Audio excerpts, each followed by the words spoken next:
This young man was clearly the weakest guide in the party, yet on his very first trip into the labyrinth, he forcibly saved the entire team.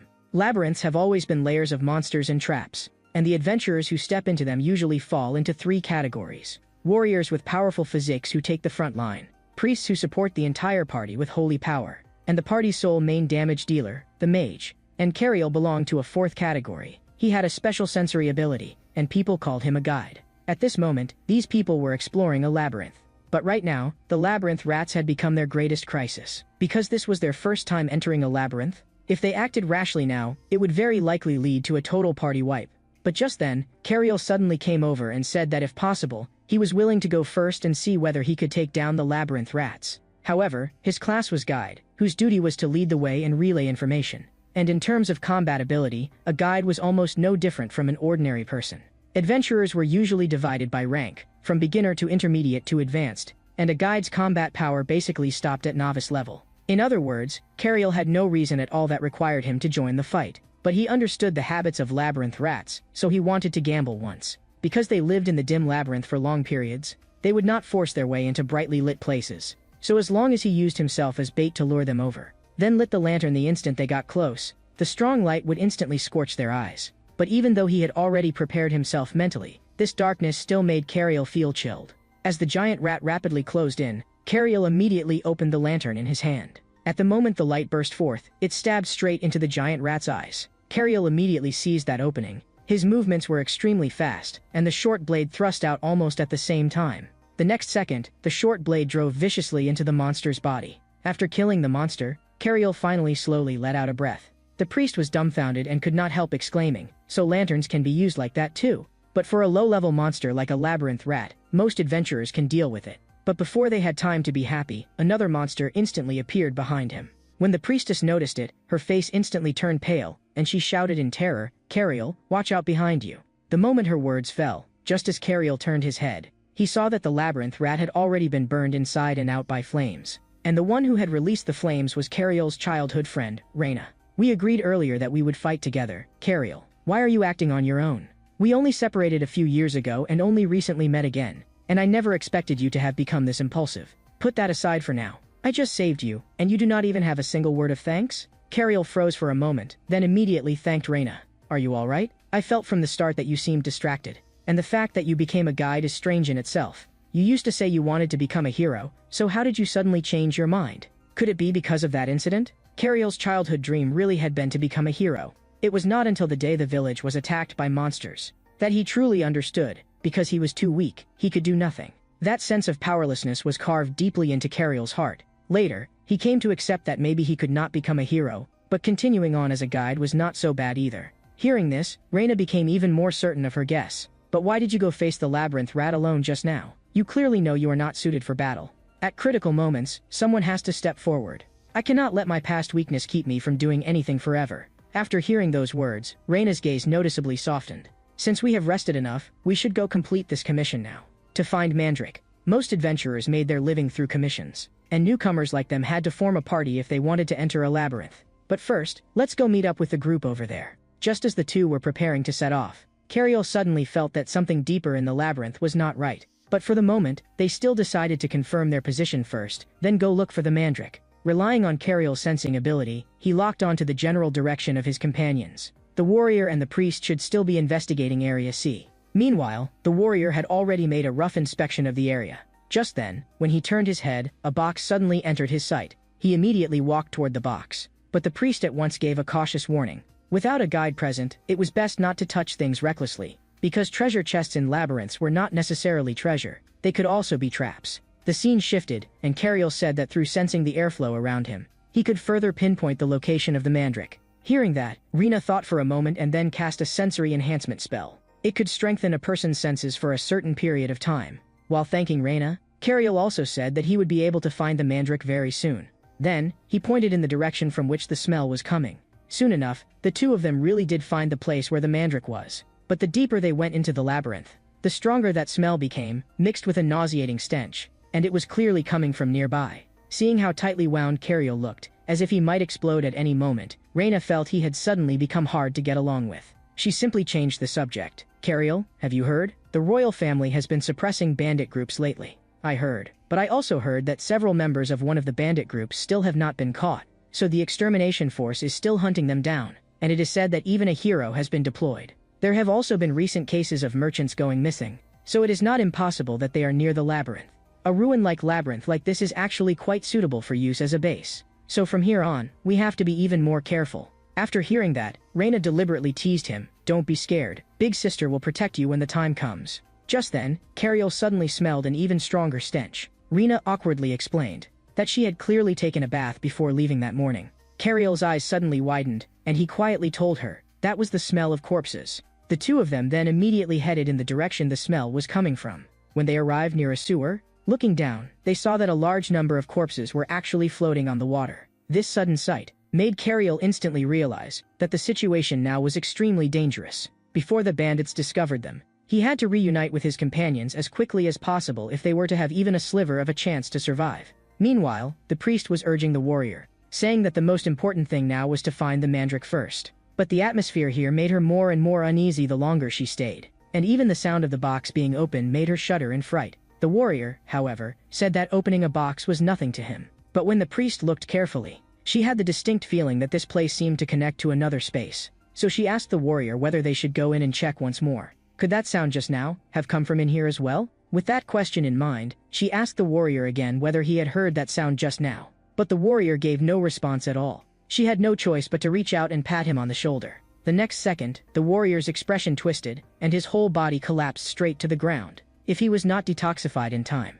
he really would die. What she could not understand was that the trap had clearly not been triggered. So where exactly had that poisoned arrow come from? Before she could figure it out, a figure suddenly rushed up and slammed her head hard against the ground. At the moment the dagger was about to plunge into the priest's forehead, she actually forced her palm against the blade and stopped it. The bandit said coldly, "You really don't know what's good for you. We could have evacuated this base today, but you little rats just had to crawl in here. Stop struggling. I'll make your death quick." With that, he viciously stabbed the dagger toward the priestess again. Just then, Cariel suddenly rushed out and wrapped his arms around the bandit from the waist, twisted with the momentum, and directly threw him over his shoulder, slamming him heavily onto the ground. He immediately circled behind the man, and the next second locked his joints in a crucifix hold, strangling him so tightly that he could not move, while loudly shouting to Reina, "Quick, use magic." Before the words had even finished, Reina had already compressed mana into her palm. In an instant, an arcane pulse shot out like an arrow, striking the bandit with precision and knocking him unconscious on the spot. While Cariel treated the priest's wounds, Reina wondered in confusion. He could actually use holy power too. Cariel, however, said that he could only stop the bleeding and could do nothing else. But the bigger problem now was that both the warrior and the priest had been poisoned, so they had to find a way to leave this place immediately. Then Reina said that she would use magic to transport one person first, and Cariel would take care of the other. The moment those words left her mouth, the bandit revealed a sinister smile, because his companions would arrive here very soon. So if they surrendered now, they could die without pain. On the surface, it sounded like an attempt to scare them. But judging from the situation, what that guy said was probably true. Those are things stolen from merchants. It looks like they really have been using this place as a temporary base. Worse still, voices talking in the distance could already be faintly heard. Damn it, what am I supposed to do now? If I leave those two behind, they will definitely die here. But can I really save them? I'm just a guide. At this moment, Cariel did not even dare look into the priest's eyes, because he did not dare confront the deepest fear in his heart. He knew full well that staring would only make it more painful. Yet they were looking at him with those "please save me" eyes. Child, have you forgotten? On the day the monsters attacked the village, didn't you also turn a blind eye to that child? That's impossible. How could I have done something like that? Listen carefully. Cariel, you are not a hero. Saving people is something only the strong should do. You are weak, so just pretend you didn't see anything. Then you won't suffer. Trash like me, how could I possibly save them? Just as Cariel was being torn apart by his memories to the brink of collapse, Reina directly cut him off. Get a hold of yourself. This is not the time to sink into the past. Cariel abruptly came back to himself and immediately apologized to Reina. But in a situation like this, there must still be a way to get out alive. The other side is an experienced bandit group. We have 2 wounded here, and right now only Reina can fight. But this is a labyrinth. Maybe that method can work. As Reina listened to him muttering to himself, her gaze darkened, filled with confusion. Cariel then lowered his voice and said that from this point on, everything should go according to his plan. Not long after, the sound of the bandits' footsteps came clearly into his ears. The reason they were in such a hurry was because the one chasing them was the very hero who had previously wounded their leader. Just then, Cariel suddenly stood in front of them. Several bandits were stunned and even suspected that he was the hero. but after carefully sizing up his build, they immediately denied it. But when they saw the bag in his hand, one of the bandits flew into a rage on the spot and shouted that they should all attack together. But the bandit leader said, "We're in a hurry right now. There's no need to waste time on meaningless conflict. Hand over the thing, and I'll let you leave." Cariel sneered inwardly. These bandits made it sound nice. But the moment he handed it over, the next thing would be silencing them. Because people like this never kept their word. But Cariel already had a plan. He raised his hand and directly threw the bag over. Sure enough, when the bandits saw him throw the bag, one of them immediately said that they would not leave any witnesses alive. Just then, a fireball suddenly shot straight toward him. Cariel had no time to react, and his whole body instantly froze. With a loud bang, the place where the bandits were standing exploded outright. But Cariel still did not dare relax. If they could not wipe them out in one wave, then the two of them would have a hard time dealing with the whole bandit group afterward. Sure enough, after being hit by the fireball, they looked disheveled, but they still clearly had strength left. So the first plan was not going to succeed that easily after all, which meant they could only activate the backup plan. And that attack just now had not been wasted either. At the very least, it had weakened several of the bandits and that mage. Having suffered from a sneak attack before, the bandits were especially cautious as they gave chase. That boy's companion could appear again at any moment. Only then did Cariel realize that his legs were trembling uncontrollably. But if he could just hold on a little longer, he would reach that spot. But these people gave him no chance to escape. The mage gathered a fireball in his palm, ready to launch it at any moment, and in his current condition, there was no way he could dodge it. Just then, Reino appeared in time and quickly formed signs with both hands to cast a spell. At the moment the spell was completed, the lead bandit's heart suddenly sank, and he knew something was wrong. He thought the spell was aimed at him, but in the next second, a boulder the size of a small hill directly blocked the tunnel entrance. Instead of getting angry, the bandit laughed, because he had already seen through it. This kid wanted to use himself as bait in exchange for his companions' lives. "You don't actually think we can't smash through this wall, do you? I just think it'll be more interesting to kill the fast-running little rat first." Looking at his smug smile, Cariel did not retreat. Because before this, the two of them had already moved their companions to safety, and he had deliberately lured them into the sealed area. But Reina had said at the time, blocking the passage is meaningless. "Isn't this just using you as bait?" Cariel had replied, "That's only the first step. The real key is the second step. That sensory amplification spell you used before. If it can be used to block hearing, then we can turn this around with that." Before the bandits could figure out what Cariel intended to do, the mandrake had already become the target. Once pulled out, it would turn into a screaming monster. Anyone who heard that scream would suffer hallucinations and vomiting, and in severe cases, could even die on the spot. The next second, Cariel yanked out the mandrake. The seemingly harmless mandrake instantly became demonic, and a scream exploded out, its sound waves nearly filling the entire passage. But Cariel had prepared for this and immediately shut off his own hearing. Meanwhile, the man still hurrying on his way also sensed at that moment that something nearby was wrong. The bandit mage forced himself to recover, and in the next second used magic to slice the mandrake in half. But in that instant, he lost track of Cariel's position. He had just wanted to warn his companions to be careful, when in the blink of an eye, his cheek was struck by a heavy blow that twisted it out of shape. The mandrake screamed weakened a mage's resistance, so Cariel had to deal with the mage first, and then take care of the remaining bandits one by one. He drove a knee strike straight up, and coldly demanded, "Where are the others?" But before the other man could answer, another bandit had already charged in with a powerful punch. Cariel dropped his weight and ducked low, slipping past the force of the punch, then immediately wrapped his arms around the man's waist, and used the momentum to slam him hard against the wall. The dazed bandit flew into a rage, raising his hand to deliver a deadly blow, but Cariel cleanly dodged again, and right after that, Cariel's fist pressed directly against his throat. At the same time, the bandit's hands clawed toward his face. But the man had already been affected by the mandrake, and his movements were in disarray. And at this moment, Cariel had completely gained the upper hand. In the end, after a bout of close-quarters grappling, the bandit died on the spot. Not long afterward, the group finally reunited. Cariel also secretly felt relieved. The plan had actually succeeded. But the price was that Reina's magic power had been almost completely drained. Without a mage like Reina, he would never even have dared to think of making such a plan. But Reina said that the way Cariel had been today was very much like a true hero. Hearing those words, his heart grew warm. He thought that after they got out, he would definitely have a proper talk with Reina. But just as Reina thought they were about to escape, Cariel saw what seemed to be a figure standing in the direction of the exit. A sense of foreboding instantly crawled up his spine. He immediately turned and shouted into the labyrinth, telling Reina to retreat at once and hide deeper inside. But in the next second, he felt something cut through the air toward him.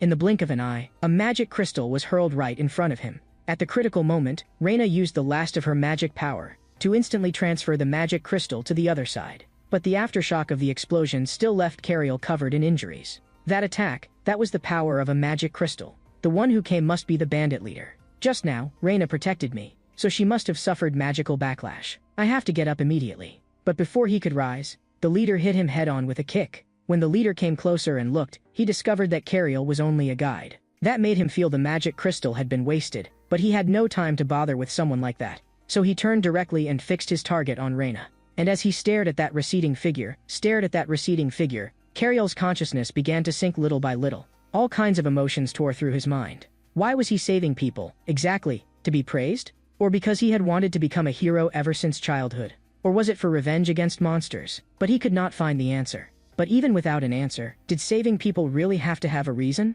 You've always been helping others, and never asked for anything in return. Most importantly, wasn't the reason you wanted to become a hero in the first place also to save people? But no matter what I do, a guide cannot change the outcome in the end. And no matter how hard I struggle, I can never reach a powerful mage like you. That's why I trained my body every day and forced myself to become stronger, and also studied the knowledge needed for adventuring. I just wanted to take back that feeling of helplessness, that feeling of being unable to do anything. But now, my heart is still being torn in two. But I'm also becoming more and more certain that you can no longer pretend not to see. The proof is your actions. You keep using action to suppress your fear. Maybe that is what courage is. In the next instant, Cariel's eyes flew wide open, and he suddenly reached out and grabbed the bandit leader. The bandit leader froze for a moment. This guy still had strength left? He immediately lashed out with a savage kick. Then he turned and roared, "I don't have time to deal with a guide like you." Because he had to get rid of the mage first. Cariel gritted his teeth and forced his body upright. And at that moment, he clearly saw the location of the leader's wound. His gaze became exceptionally firm. To me, what matters now is not strength. Not long afterward, the bandit leader indeed found Reina. Faced with this mage, he had to eliminate her completely. But Reina only weakly whispered Cariel's name. In the leader's eyes, there was no one left who could save her. He raised his hand, about to finish her off directly. At that critical instant, Cariel charged up and landed a punch precisely on the leader's wound. Tearing pain instantly exploded, making the leader's condition even worse. He forcefully suppressed the pain, only for it to be replaced by fury. He swung a heavy punch in retaliation. That punch sent Cariel flying several meters. But at the same time, the leader's injuries also worsened. Can't you just lie there obediently? Why insist on struggling like this for nothing?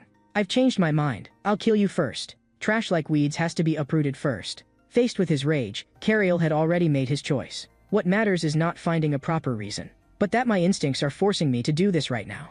What surprised the bandit leader was that this guide could actually use divine power. So what if you can? You can't change the outcome. He's right, the warrior and priest are both badly injured, and Reina has also fallen into a deep coma. But as long as the hero chasing them is still on the way, I have to hold out until that moment. Cariel slammed his foot into the ground and forced himself toward the bandit leader. As he charged, he calculated that he would first pretend to make a strong attack from the left. Just as expected, the bandit leader's rhythm was thrown off. Seizing that instant, Cariel turned and changed direction, launching a surprise punch from the other side. The leader reacted at once, so it was a feint. Cariel tried to draw his blade, only to discover that the short knife had already broken in the impact. Since there was no knife, then he would strike only at the man's weak points. The next second, the bandit leader caught his fist in one hand, and with the other, slammed a heavy punch into Cariel's face. Cariel instantly lost his footing, and the leader followed up with a knee strike that crashed hard into his face. The blow was so heavy that Cariel nearly blacked out. After landing the hit, the leader sneered, "You really think that because you got lucky and hit me once, you can win?" Cariel clenched his teeth and roared inwardly, "I can't go down."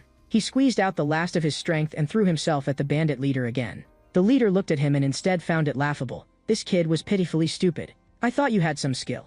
Now I can finally see it clearly. You're just stalling for time. You want to rely on this kind of desperate clinging, to hold out until the hero appears, right? I was in a hurry and originally planned to let you live a little longer, but I've changed my mind. You're even more troublesome than the mage. Even if it wastes time, I'll kill all of you before I leave." At this moment, Cariel no longer held any hope, because his body had completely reached its limit. He could only say sorry to Reina in his heart. The bandit leader picked up a rock and smashed it down toward his head. This dream should wake up now. A person like that can make everyone feel at ease by name alone, and that is why such a being is called a hero. At the line between life and death, a knight instantly stepped in front of Cariel. Complex emotions rushed up into Cariel's throat, and his eyes instantly grew hot. In the next second, the knight suddenly tightened his fingers and forcefully gripped the bandit's hand. The crisp sound of bones cracking rang out. The intense pain made the leader let out a muffled groan. He immediately pulled back and retreated, roaring, "You ignore the Demon King, yet you insist on coming after a bandit like me? It's all because of this damned guide. I wasted too much time on him. The knight replied coldly, you should know that the Demon King has already been dealt with. Now scum like you are the biggest problem.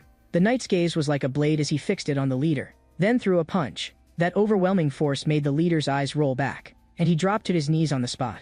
After dealing with the leader, the knight turned his gaze back to Cariel. You're badly injured. You must go to the cathedral for treatment immediately. But at this moment, Cariel was more concerned about Reyna and the others. He struggled to raise a hand and pointed not far away. Over there, my companions. Save them first. As soon as the words fell, Cariel's vision went black, and his whole body collapsed into the knight's arms. The scene shifted to a church on the outskirts of the city. When he slowly opened his eyes, he jolted awake, his mind full of questions. What shocked him even more was that his body did not hurt at all. At that moment, a voice came from beside him. You were unconscious for 2 days. Your companions are all still being treated, but they are now out of danger. Hearing those words, Cariel finally let out a complete sigh of relief. Then the knight continued, I've been waiting for you to wake up. There are some things I must tell you. First, my name is Yahello. I belong to the royal army and am responsible for handling various incidents. As you know, the world is more peaceful now than in the past, but dark forces are still growing. We received reports. Unprecedented monsters have appeared in the forest, along with a suspicious organization of unclear motives and so-called hunters. They not only hunt monsters, they even go after heroes as well. Hearing that, Cariel said softly, it seems that now that the Demon King is gone, there's even more trouble instead. Their existence is like filling the vacancy left behind by the Demon King. A few days ago, I specifically investigated what happened in the labyrinth. That move you pulled with the Mandrake was both clever and ruthless, excellent. Thanks to you, we not only captured the leader, but also wiped out all the bandits in the labyrinth in one go. And in the storms to come, there will definitely be situations that cannot be solved by strength alone. So my journey needs a guide like you. Are you willing to join me? Cariel froze on the spot. Carry out missions together with the hero? Was this real? He asked instinctively. Then where are we going? Yahello replied, our destination is the Golem Forest. Just as Yahello was about to continue, Reyna suddenly pushed the door open and walked in. I accidentally overheard your conversation. So, hero, I want to adventure with you too. That guy Cariel is especially unreliable. Someone has to keep an eye on him. And besides, no smart person would leave me behind, because every adventuring party needs a mage. And so, after a brief discussion between the two, it was not long before they set off together on a new journey. So this is the Golem Forest, right? The reason I agreed to travel with the hero is because he gave me hope. If I follow the hero, I'll become stronger. Someday, I'm going to kill that monster with my own hands. Yahello told Cariel to lead the way for them. Cariel answered, but then turned his gaze toward Reyna. At the same time, Reyna, who had still been grinning foolishly, instantly froze and became terribly awkward. She quickly explained, just now I heard you mention golems. Actually, golems can be pretty cute too. I even made one in magic class before. But Cariel felt that Reyna's train of thought was way too random. When normal people heard golem, they only thought of something terrifying. If you're expecting them to be cute, you may be disappointed. Not long afterward, the three of them made their way deep into the canyon. After walking for so long, Reyna could not help asking, why had they still not seen any golems? Cariel explained, this is the workers' passage. Once we reach the quarry, we should be able to see golems. But don't expect any little cuties. The golems there are naturally formed. Golems made by mages are limited by magical power, so they are small. But natural golems come from enormous pure magic stones. This mine has a lot of magic stone, so there should also be many of them. Hearing this, Yahello finally understood how the name Golem Forest had come about. At that moment, a masked man nearby was muttering to himself in a low voice, acting suspiciously. Then he cautiously slipped into a cave. Just as the group was still discussing the possibility of a suspicious person, they happened to catch that fellow in the middle of his sneaky behavior. When they approached the masked man, he did not say a word and turned to run, shouting as he ran, "Why are you chasing me?" But as he kept running, he ended up cornering himself in a dead end. Cariel and the others immediately caught up as well, but after seeing them, the man did not panic at all. Instead, he smiled smugly. That smile made Cariel frown at once. He had the strange feeling that he had seen this man's movement somewhere before. Before Yahello could figure out the situation, the chests of the surrounding golems suddenly lit up blue and they began to awaken. The masked man shouted arrogantly, "I lure you here on purpose." When Reyna saw that enormous golem, she was so shocked she could not speak. Cariel immediately told her not to panic. Natural golems normally did not attack humans on their own. But reality struck him in the face almost immediately. Yahello even thought the golem was about to give him a high five. And in the next second, the two of them panicked on the spot and retreated repeatedly. But instead of retreating, Yahello advanced and took the initiative to meet it head-on. He shot forward like an arrow, and actually received the golem's attack with his bare hands. With a thunderous crash, the golem's right arm was blown apart by him. He turned back and asked the guide, "What exactly is going on?" Cariel said in a low voice, "Someone must be controlling the golem core, and now they had to find a way to divert the enemy's attention." Meanwhile, because the golem's right arm had been destroyed, the two masked men immediately synchronized control of the left arm and launched a fierce attack on Yahello. Looking at the hero standing before the golem, even the masked man could not help being shocked. He could shatter a golem's arm barehanded? His heart sank. This man had to be killed first. In the next second, the gigantic palm slammed down viciously toward Yahello. Yahello knew clearly that continuing to take it head-on was too risky, so he had to switch tactics. He leaped fiercely onto the golem's arm, dodging continuously amid the barrage of attacks, and used the momentum to sprint upward along the arm. He weaved and darted among the giant limbs, and finally landed steadily on the golem's shoulder. Cariel and Reyna stared in stunned amazement. Even the two people controlling the golem were dumbstruck. One masked man said in panic, "Should we go out and fight him?" The other masked man immediately snapped, "We are golem users. We never fight in person." Two new golems appeared before Yahello. Even Yahello could not help being briefly stunned. In order to catch the people controlling the golems, he first had to clear away the obstacles in front of him. In the next second, he charged straight toward the golem above. A beam of light suddenly shot from the golem's chest. He dodged several attacks in succession, seized an opening, and instantly closed in on the golem. A flash of light appeared, and a treasured sword formed in his hand. Then with a single horizontal slash, he cut the golem cleanly in half at the waist. Immediately after, he switched targets without the slightest pause. In the blink of an eye, he leaped onto another golem's head and twisted fiercely with both hands. That savage strength instantly tore the golem's head off. Watching him easily destroy two golems, the two masked men were completely shaken, but they still felt that at least hiding here was relatively safe. But just then, they discovered that figure had suddenly vanished. In the next second, he appeared silently right in front of them. Meanwhile, as Cariel watched Yahello fight, he felt that this was exactly the hero from the dreams of his childhood. He immediately said to Reyna, "Right now we need to focus on chasing that masked man." But Reyna could not maintain two spells at once, so for the moment, they truly had no good way to pursue him. Cariel then suggested that Reyna ride on his back and cast her spell. Reyna's face turned red all at once, but Cariel suddenly said that he had a better idea. He planned to ride the broom himself and have Reyna control the direction. In the blink of an eye, he charged straight at the masked man on the broom. But when he got close to the target, he suddenly stumbled and lost balance, and the two of them crashed into each other on the spot, then fell heavily to the ground. Just as Cariel was about to get up, the masked man struck straight at him. But Cariel cleanly dodged the attack, then pinned the masked man to the ground in return, while casually grabbing the scattered bag nearby. Holding his faintly aching shoulder, he asked Reyna whether she was angry and had deliberately made him fall. Reyna hurriedly said that her spellcasting was not very stable right now, and guiltily said that she would never do such a thing. Only when Cariel moved closer to her did he notice something strange about her hand. Reyna explained that it was an injury left from the labyrinth, and because everything had been so urgent at the time, it had left a scar like a burn. Only then did Cariel understand why the flight had been so unstable just now. He took Reyna's hand in one grasp and began stopping the bleeding and treating her injury, and also apologized to her for what he had said earlier. That perfectly gentle warmth made the corners of Reyna's mouth relax unconsciously. At this moment, the two of them turned their heads together and looked in the direction of the masked man. Cariel coldly questioned him, "What exactly is this bag for?" But a sudden disturbance interrupted him. He looked toward the source of the sound and saw that it was Yahello. Yahello said he had already locked onto the enemy's position. They were hiding inside a barrier. If they forced their way in, the people inside the barrier would die on the spot, and then they would get no information. The best method was to make them afraid to maintain the barrier. Cariel immediately looked at Reyna and asked whether she had any magic that could disable a barrier, but Reyna said she had not learned that kind of spell yet. Cariel looked around, trying to find another method.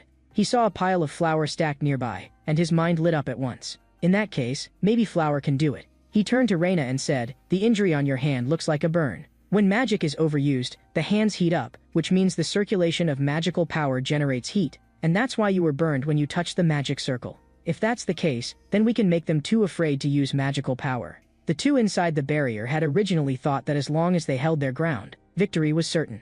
But in the next second, a cloud of white powder exploded before their eyes. At first they thought it was a smokescreen, but on closer look, it was actually flour. If they kept using magic, it could trigger an explosion. At that moment, Cariel's voice came from outside, "You should know very well. When fine dust encounters heat, it can cause a dust explosion. The circulation of magical power also generates heat. If you still dare to use magic under these conditions, I won't stop you." The people inside the barrier began to waver. "At this rate, we won't be able to hold out until that guy gets here." At the same time, a figure slowly emerged from the cave. He was even muttering under his breath that it was about time for him to make his move. At this moment, a mysterious person reported coldly that he had searched the entire nearby forest. There are no spellcasters around. It seems we came too late. It's no big deal. From now on, we only need to stay 2 steps ahead of them. Meanwhile, the group rode in a carriage, moving forward slowly. What relieved Cariel was that the enemy had not held out long before surrendering. A few hours earlier, Akela had interrogated the masked man while holding a piece of corrupted matter, and it had also been confirmed. Contaminating the core would cause golems to begin attacking humans, and divine power could separate or purify part of a corrupted substance. Next, Akela first purified the corrupted golems, and then escorted the masked man to a nearby church for further interrogation. But just as Cariel wanted to get some proper rest, the carriage suddenly stopped, and the violent jolt shook him awake at once. He looked up, and saw a group of bandits blocking the road. The bandit leader shouted arrogantly, "If you want to live, get off the carriage and surrender." Akela slowly jumped down from the carriage. The bandits froze the instant they made out his figure. Then they threatened again, "If you dare make a move and endanger the hostages, everyone dies." In this situation, Akela decided to hold back for the moment, because one of his friends had already been tracking this group of bandits for several days. Just then, a black shadow appeared behind the bald bandit. In an instant, it opened a hole in his head. But the surrounding bandits could not even see where the shadow was. Akela seized the chance to deal with one of the bandits, then turned and lunged at the bandit chief, delivering a fatal blow. After all the hostages had been rescued, Rena instinctively covered her nose. At the sight of the blood everywhere, Cariel told her to go back into the carriage first. But what Cariel cared about more was, who exactly was that man in black? The man in black then introduced himself. His name was Ram, known as the Shadow Hero. Ram added that when he had first set out on the path of the hero, Akela had helped him a great deal. That immediately piqued Cariel's interest. Rena explained to him, "Cariel, you may not know this yet. The kind of hero you have in mind is the one who fights the Demon King. That kind of hero is chosen by the Holy Sword. But the more common kind of hero is actually a title granted by the king.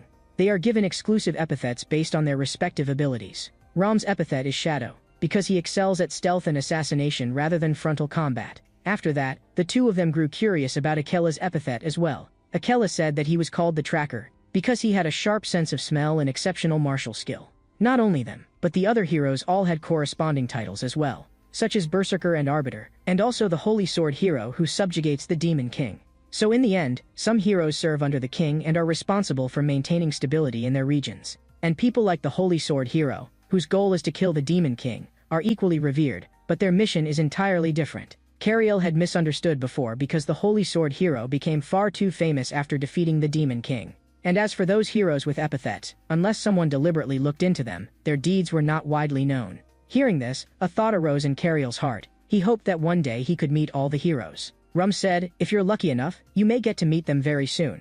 Because all heroes will soon join the Holy Sword recovery mission. But the Holy Sword only appears when a Demon King is born. Does that mean the Demon King is coming back?" Rum suddenly changed his tone and said he was only joking. But Akela said in a deep voice, "There was no need to worry now, because the Demon King was already dead. Thinking too much will only give us a headache. We need to focus on what comes next." "But Akela, what exactly is this incident? Is it related to you teaming up with Rum?" "Yes, this is the case we're here to handle. There have been repeated disappearances in this forest. This forest is dark forever, regardless of day or night. That's why we asked Rum, who excels in dark environments, to come with us. But for now, let's go to the village that sent the distress call." At this moment, Rena turned to look at Cariel, who was facing out beside her. She frowned and asked, "Cariel, did you notice something?" Cariel said, "These disappearances may not be as simple as being the work of magical beasts. First we ran into sorcerers, then bandits. Everyone we've encountered has been human, not magical beasts. Is that really just a coincidence?" After hearing Cariel's reasoning, Rena suppressed her emotions and said that solving the problem was what mattered most right now.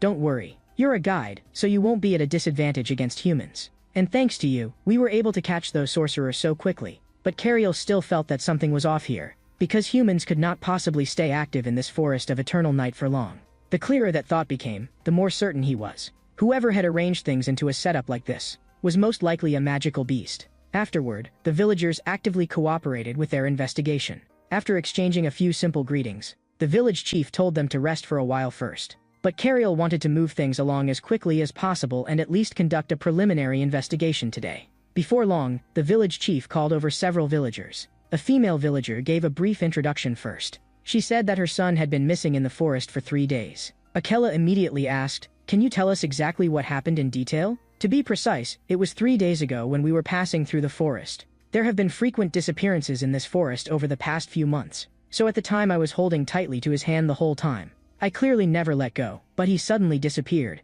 Yahello pressed further. Did he vanish right before your eyes? More accurately, I heard some kind of sound, and then I lost consciousness. When I woke up, the child was gone. The sound you heard was probably the cry of a monster. Meanwhile, Cariel was also gathering information at the same time. A villager named Martin said that he had gone into the forest for 3 days looking for the missing people, but he had wandered through the forest for an entire day and found almost nothing, except that he had vaguely seen the outline of a monster in the distance. Reina immediately cut in. Since you saw its outline, what exactly did it look like? Martin recalled that it had something like a snake's tail, with an upper body resembling a human's. After repeatedly comparing the clues, Cariel concluded that the thing in the forest might be a lamia, but Reina did not seem to agree. Just as the two of them were about to start arguing, Yahello and the others walked over. Rum said, whatever kind of monster it is, we should investigate further before reaching a conclusion. As soon as he said that, the two of them temporarily put the argument aside. But at that moment, Cariel noticed that something seemed a little off about Reina's voice.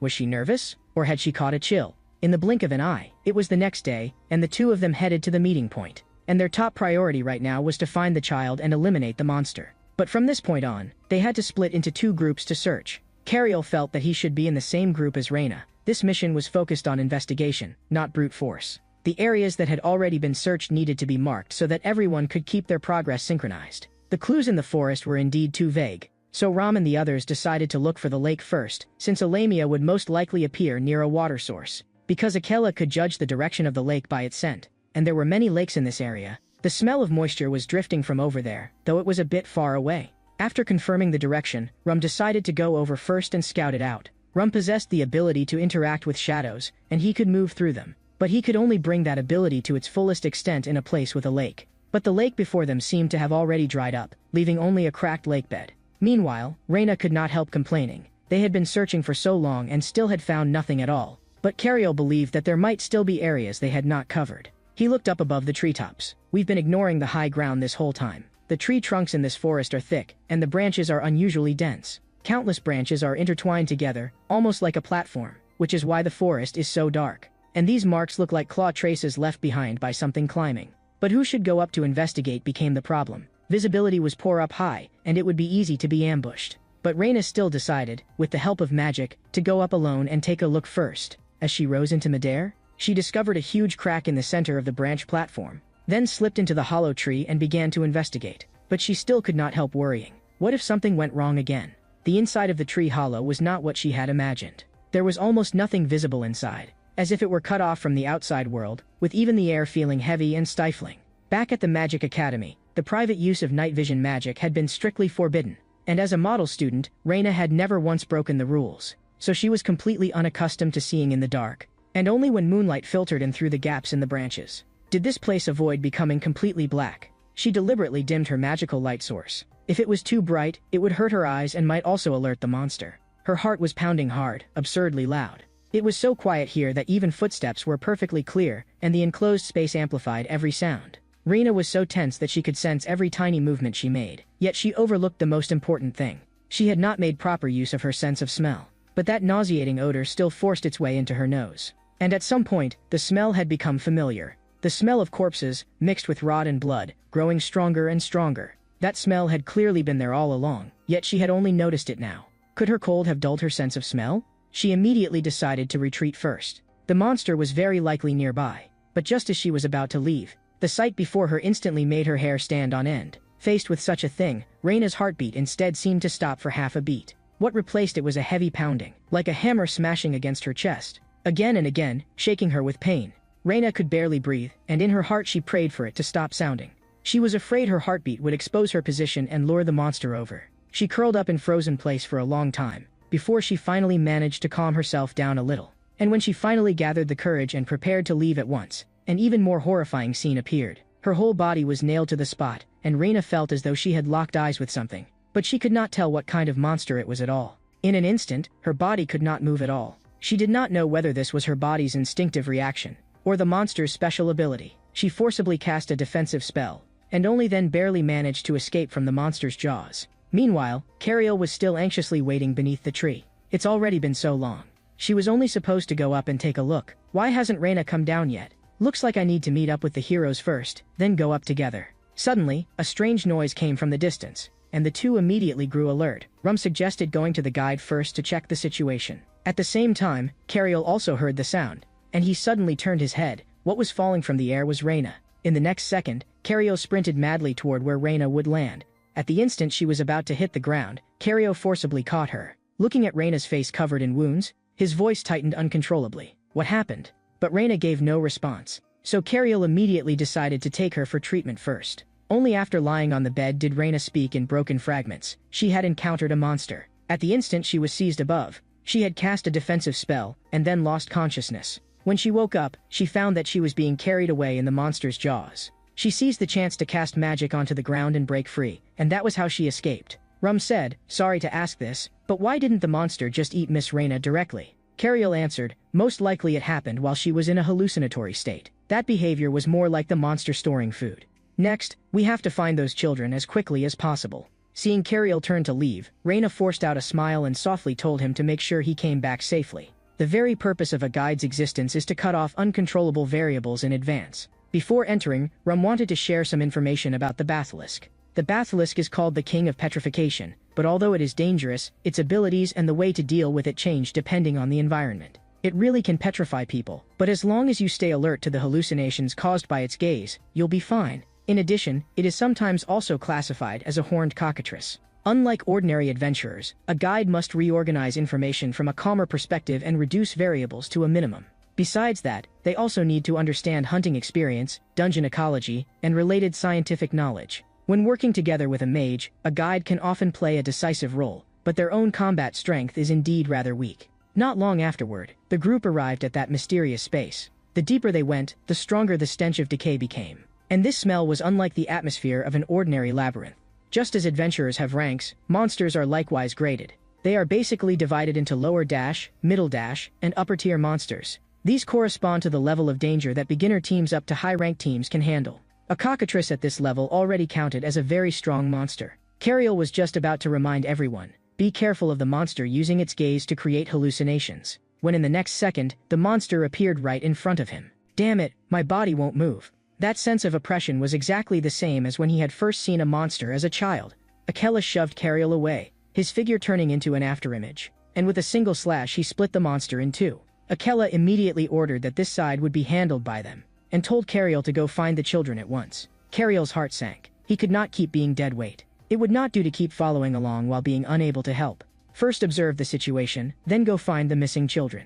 Just as Rum was nearly swallowed by the monster, he twisted his body and forcibly tore the monster's head off. But Rum discovered in shock that this monster actually had no tail, and the one he had just killed was actually regenerating.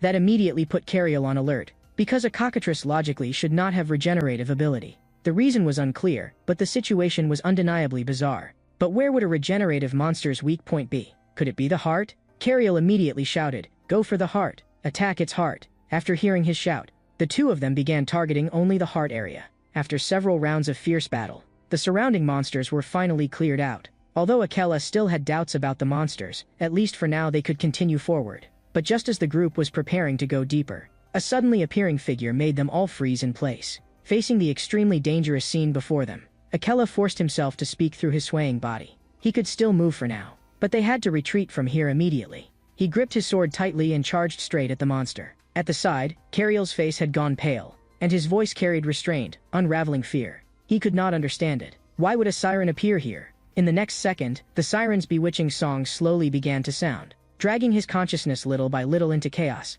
and Cariel frantically warned himself in his heart he had to stay focused. But in the next second, his vision began to blur. The sharp sound waves tore at him, and he even felt as if his eardrums were about to split. In the midst of the intense pain, he gritted his teeth and forced himself to stay standing. "I can't fall here. It's not time to give up yet. I'll deal with my ears later." On the other side, Yahello also failed to block out the song completely, and his consciousness began to loosen.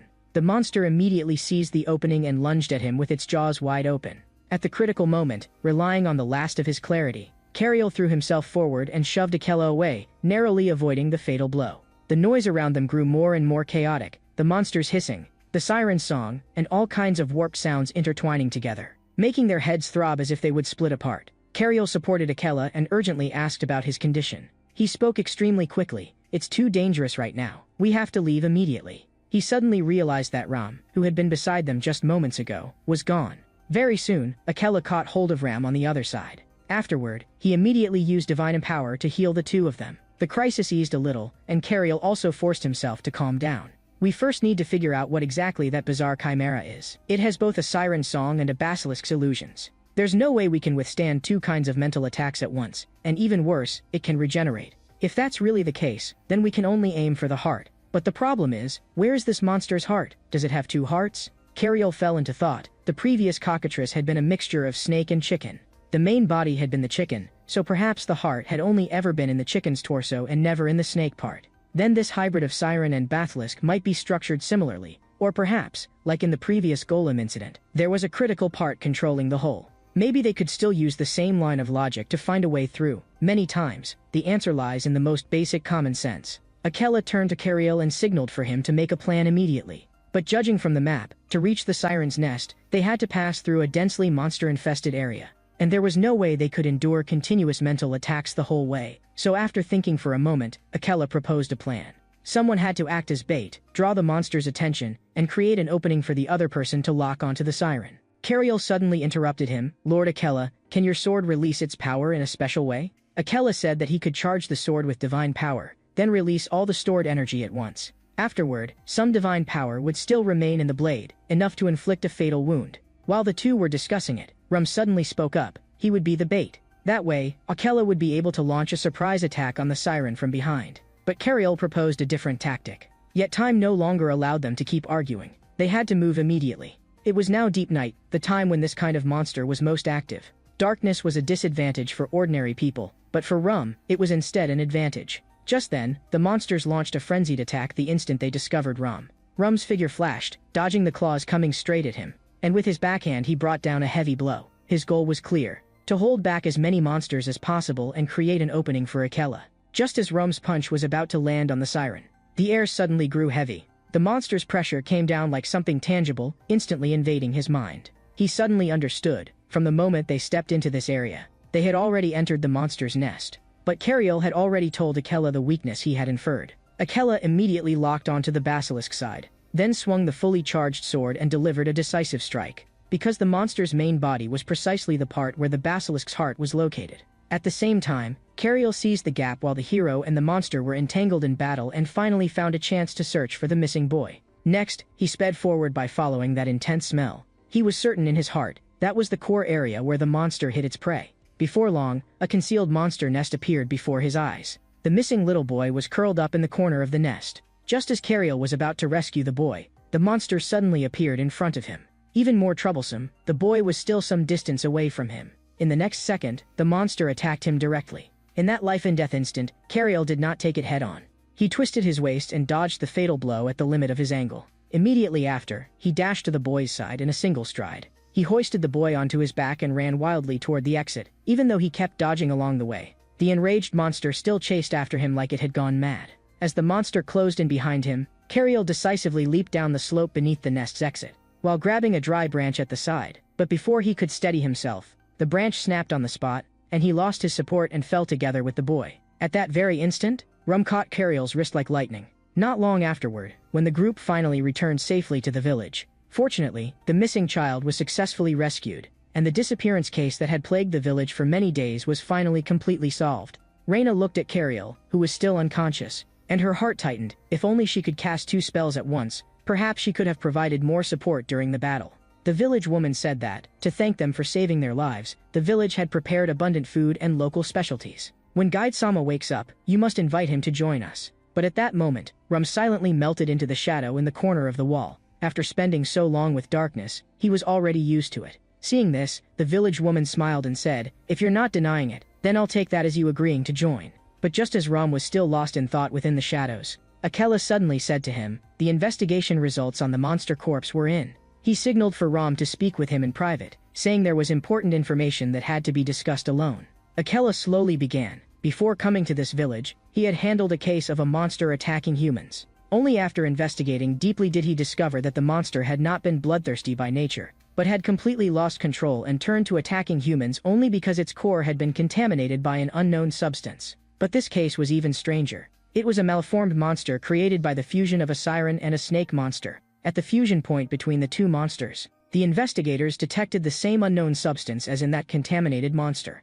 All clues pointed to the same conclusion. Both incidents must have been the work of the same mysterious organization. Yahello continued. The real point began only now. First, he brought up the mysterious connection between the Demon King and the Holy Sword. Through prophecy, or omens such as the sky being covered by dark clouds, people could know in advance that the Demon King was about to descend. The Holy Sword would also learn through prophecy where and in what place it would appear, so some kind of fated connection existed between the Demon King and the Holy Sword. Although the timing was never precise down to the second, they would generally appear in sync once every 100 years, and this pattern had continued until now, like a law and also like a pact. Until the hero Persian broke that pattern, he slew 2 Demon Kings in succession.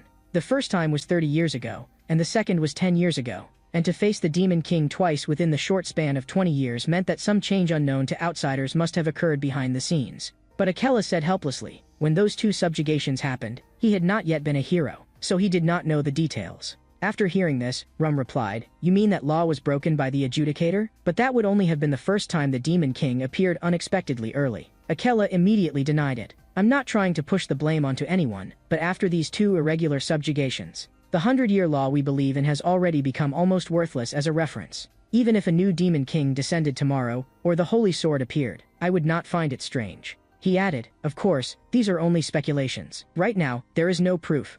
I can't even clearly see what the situation is going to become. But one thing is certain, this Holy Sword recovery mission will be completely different from the operations we have understood until now." The scene shifts to the main palace of Binet. A brown-haired man reported to the person before him. The preparations had been completed, and the person standing before him was none other than the legendary hero who had slain the Demon King twice, Persian. After speaking with Yahello, Rum suddenly felt that there were far too many things he needed to rethink. But when he saw that Cariel had woken up, he also said that, if convenient, he hoped to speak with Cariel alone. After receiving permission, Rum immediately got to the point, because there was one thing that had been bothering him all along. "Why did we aim for the basilisk side when we fought the siren?" Cariel answered, "Things were too rushed at the time, so I didn't have time to explain. But now that I think about it, it's actually very simple. If a chimera can maintain biological activity, then it must have a main core. A siren that breathes through gills could never possibly serve as the main body in a forest without a lake." Hearing that, Rum finally understood completely. Cariel then changed the subject and said he also had a question for Rum. Namely, after they dealt with the bandits, when Yahello was greeting the people, why had Rum immediately gotten onto the carriage? Cariel felt there had to be a reason. Rum said, "Do you remember when we first met? It was when we ran into the bandits. It all happened so suddenly then, so you were probably frightened too." Then he said in a low voice, "A lot of people admire heroes and revere heroes, but they never know what kind of person is beneath the helmet. After becoming a hero, everything I did was always called saving others. But in the end, all it really means is killing without end, slaying monsters, killing bandits, killing until it never stops. Later, I suddenly realized something. When I take off this helmet, I am also just a tool that exists for killing. From that moment on, I became afraid to take off the helmet, and I also became afraid of people's gazes. Those who admire me only see the shell of a hero. In the end, I chose to hide in the shadows. Because the real me is completely different from what they expect. I actually don't hate anyone. I even like them very much, which is why I keep my distance. Because I can't walk up to them with hands covered in blood." At this point Rum paused and said that before he knew it, he had said so much. But he had been bottling up these words for a long time. "Thank you for being willing to listen." After hearing Rum's confession, Cariel lowered his head and thought deeply. In the past, he had only seen the glamorous side of heroes. But now he understood that each of them carried their own pain. But even so, my admiration for heroes hasn't changed. Killing for the sake of killing and killing to save people are fundamentally not the same thing. So Cariel did not agree with what Rum called the dark side of heroes. But he did not make excuses for anyone either. "You've been fighting against that darkness all this time. But the closer you are to the light, the deeper the shadow, right? That means that while you are facing darkness, you are also moving toward a brighter place. It's just that you're looking in a different direction. If you turned around, maybe you would be able to see the light. I hope you can try thinking about it from another angle. And besides, yesterday, you saved me." Hearing those words, Rum sincerely thanked Cariel from the bottom of his heart. In the blink of an eye, it was the next day. After Rum said goodbye to Cariel and the others, he suddenly felt as if he had forgotten something. But compared with whatever detail he had forgotten, what he cared about more was not forgetting the reason he had become a hero in the first place. At that moment, he suddenly heard a strange sound coming from the forest. But if he went to investigate it, he might miss the Holy Sword recovery operation. Then he changed his mind. He had not become a hero for the sake of recovering the Holy Sword. so he had to go and see what had happened. Meanwhile, Yahello went to the cathedral because of the Holy Sword prophecy. Cariel and Reina decided to take the opportunity to stroll around the nearby streets together. Cariel said to Reina, "Let's each buy what we need, then meet back here." Reina was somewhat surprised to hear that. "Why do we have to split up? Wouldn't it be better to go together?" The image of Cariel carrying her suddenly flashed through her mind, and for some reason her heart sank. She had just gathered the courage to ask Cariel to accompany her. When Cariel had already walked over to a stall across the way, Reina thought to herself, as expected, he still cared more about matters related to heroes. At this moment, he was flipping through a magazine with great interest. The magazine said, many years had passed since Hero Persian entrusted the Holy Sword to his disciple Atheniah. But Holy Sword recovery was divided into two parts. The first prophecy was the prophecy of the Holy Sword's manifestation. The second prophecy would reveal the Holy Sword's exact location, and the heroes would receive that second prophecy at a nearby cathedral. Then proceed according to its guidance. Only after retrieving the Holy Sword and returning it to the royal family would the recovery mission be complete. Meanwhile, Rum investigated in the forest for a long time, yet found no trace of any monster. It was only when he was about to head back that a black shadow suddenly opened a gaping mouth and lunged viciously at him. Rum felt as if his body were about to be torn apart. Could this monster be the Blood Knight outside that mysterious organization? But in the next second, the monster actually spoke, "So you are Hero Rum." In a single dash it closed the distance and attacked directly. Caught before he had fully entered the rhythm of battle, Rum could only defend passively. After several exchanges, Rum lowered his body and sank into the shadows. The Blood Knight mocked him, as expected of the Shadow Hero. "All you know how to do is dodge and hide." Rum knew only the title Blood Knight, and had almost no intelligence on him, except that he specialized in hunting heroes. But after losing sight of his target, the Blood Knight only continued mocking him.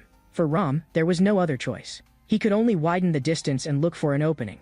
After several feints, Rum circled to the rear and launched a surprise attack. But the Blood Knight's armor actually changed, while at the same time releasing sword-shaped energy. Is this a technique that makes the blood in his body circulate at high speed? If this drags on, while I'm waiting for an opportunity, he'll be the one to seize me instead.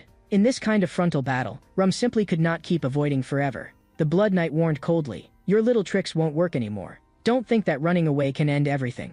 If you die, someone else will just take your place." Rum replied that he had already given up continuing to hide. "Then become my trophy, Rum." Meanwhile, Cariel was still reading the magazine when he was suddenly interrupted by a voice. "You really like heroes, don't you?" Cariel answered that he liked heroes very much. He also said that there did not seem to be many people who hated heroes, but the mysterious person said she actually did not like heroes very much. That immediately made Cariel puzzled. She continued, reality was not what he imagined. Cariel could not understand it. "I don't really understand what you mean. Then let me ask you a question. Do you see over there? That group of children is playing in the open space, and at first glance it looks like everyone is together. But that child wearing nice clothes and raised in a good environment is the center of that circle. And on the other side, the child in dirty clothes, small and thin, is being isolated outside of it. If you could save only one, who would you save?" Cariel replied directly, "I would save both." But that answer was exactly what the gray-robed person had expected. Most people who knew heroes only through legends would say the same thing. Just like stories where the world can be saved with only a single line, hero legends are always bright, always saving the people. And those who hear the stories are also saved along with them. That is why so many people like heroes. But reality is not like that. Those who failed to be saved never appear in the stories to begin with. That is why hero legends are always bright. Because you cannot save everyone. The moment you are forced to choose, the ending has already been written. Whom to save, whom to abandon, those decisions all happen outside hero legends. Cariel denied it on the spot. Heroes never talk about conditions before saving people. On the contrary, they do everything they can to save them. And hero stories are not fabricated lies, but things that truly happened. Looks like we really can't understand each other. Actually, yesterday, I happened to overhear your conversation with that hero. I'm very curious how you will choose in the end. Hearing this, Cariel froze on the spot. The gray-robed figure said calmly, "Action speaks louder than argument. This time, I'll ask the question through action and let you see the answer with your own eyes." Before the words had even fallen, several black shadows suddenly pounced out and instantly grabbed toward the three people. She said coldly, "Who will you save, and who will you give up? Now we can finally communicate a little, can't we? Can you feel even a bit of the reality I was talking about now?" Reina instantly sensed that something had happened on Cariel's side, and she immediately raised her hand to cast a spell. But subconsciously, she thought, "I have to save everyone," and even she herself had not expected that thought to arise. Had she really been influenced by that idiot Cariel without realizing it? Under Reina's magical bombardment, the gray-robed person was blasted back in a miserable retreat. At the same time, Cariel seized the opening, gripped his dagger, and accelerated fiercely, charging straight at the opponent. the blade thrust toward a vital point, but the gray-robed person raised a hand and blocked it by force. In the next second, Cario was completely stunned, without any divine power enhancement, and without any medicinal assistance. The opponent's hand, once cut open, regenerated instantly. This bizarre sight was almost exactly the same as when they had fought the basilisk. Before Cario had time to react, the gray-robed person suddenly counterattacked, smashing a heavy punch brutally into his abdomen. Explosive pain burst through him, and Cario instantly lost all strength.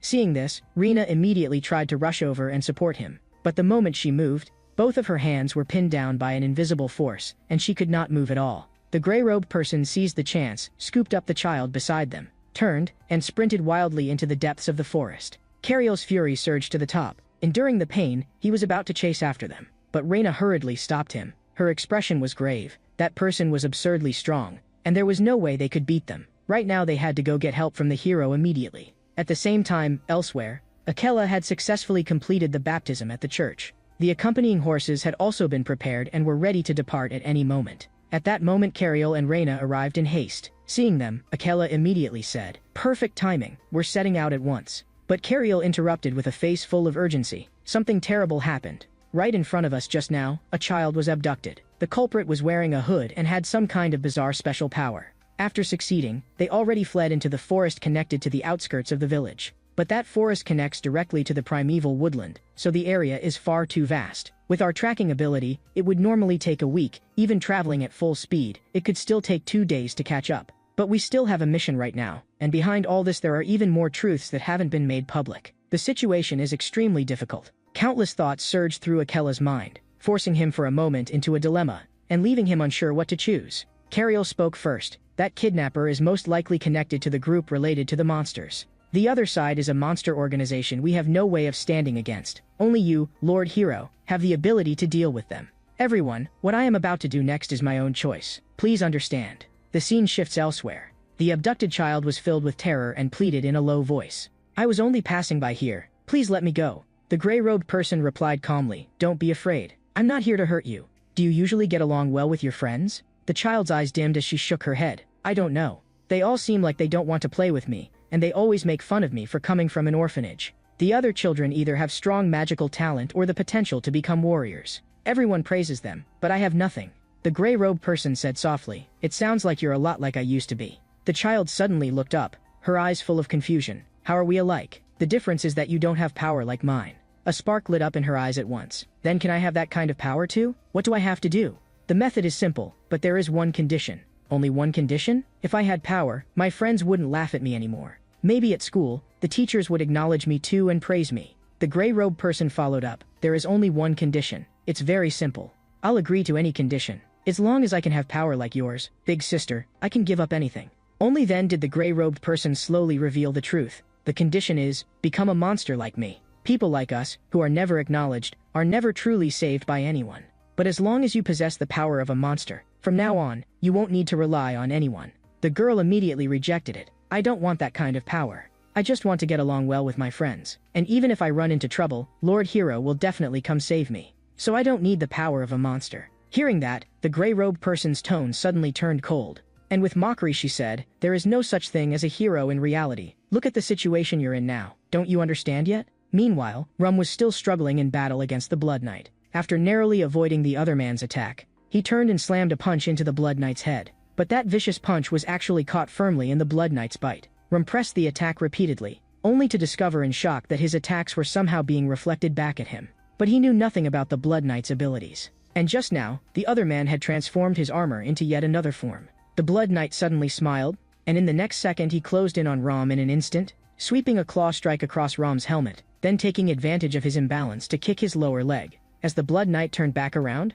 he followed with another savage heavy blow that tore Rom's helmet apart. And at this very moment, Rom had in fact vaguely sensed it even before the battle began. At the end of this fight, only endless darkness was waiting for him. He did not know who the other people the Blood Knight had mentioned were. Nor did he know why they were doing this, but all he could do now was pray in his heart that his family and friends, and all those who stood against evil, would be protected and blessed, and that boy would forever walk with the light. The scene shifts again, and Cariol has already reached the gray-robed person's hiding place. But the gray-robed person had not expected that he would actually chase her all the way here, and that in his hand he would be carrying a god-grade sword she had never seen before. Before that, Akela had refused to go with Cariel to find the child. Hearing that refusal, Cariel had frozen on the spot. Because this enemy was too strong, and only a hero could deal with it, but more importantly, Akela, you're a hero. Akela lowered his head and said that precisely because he was a hero, he could not go with them. Recovering the holy sword was the hero's highest priority. That was his duty. Cariel also understood the meaning behind those words.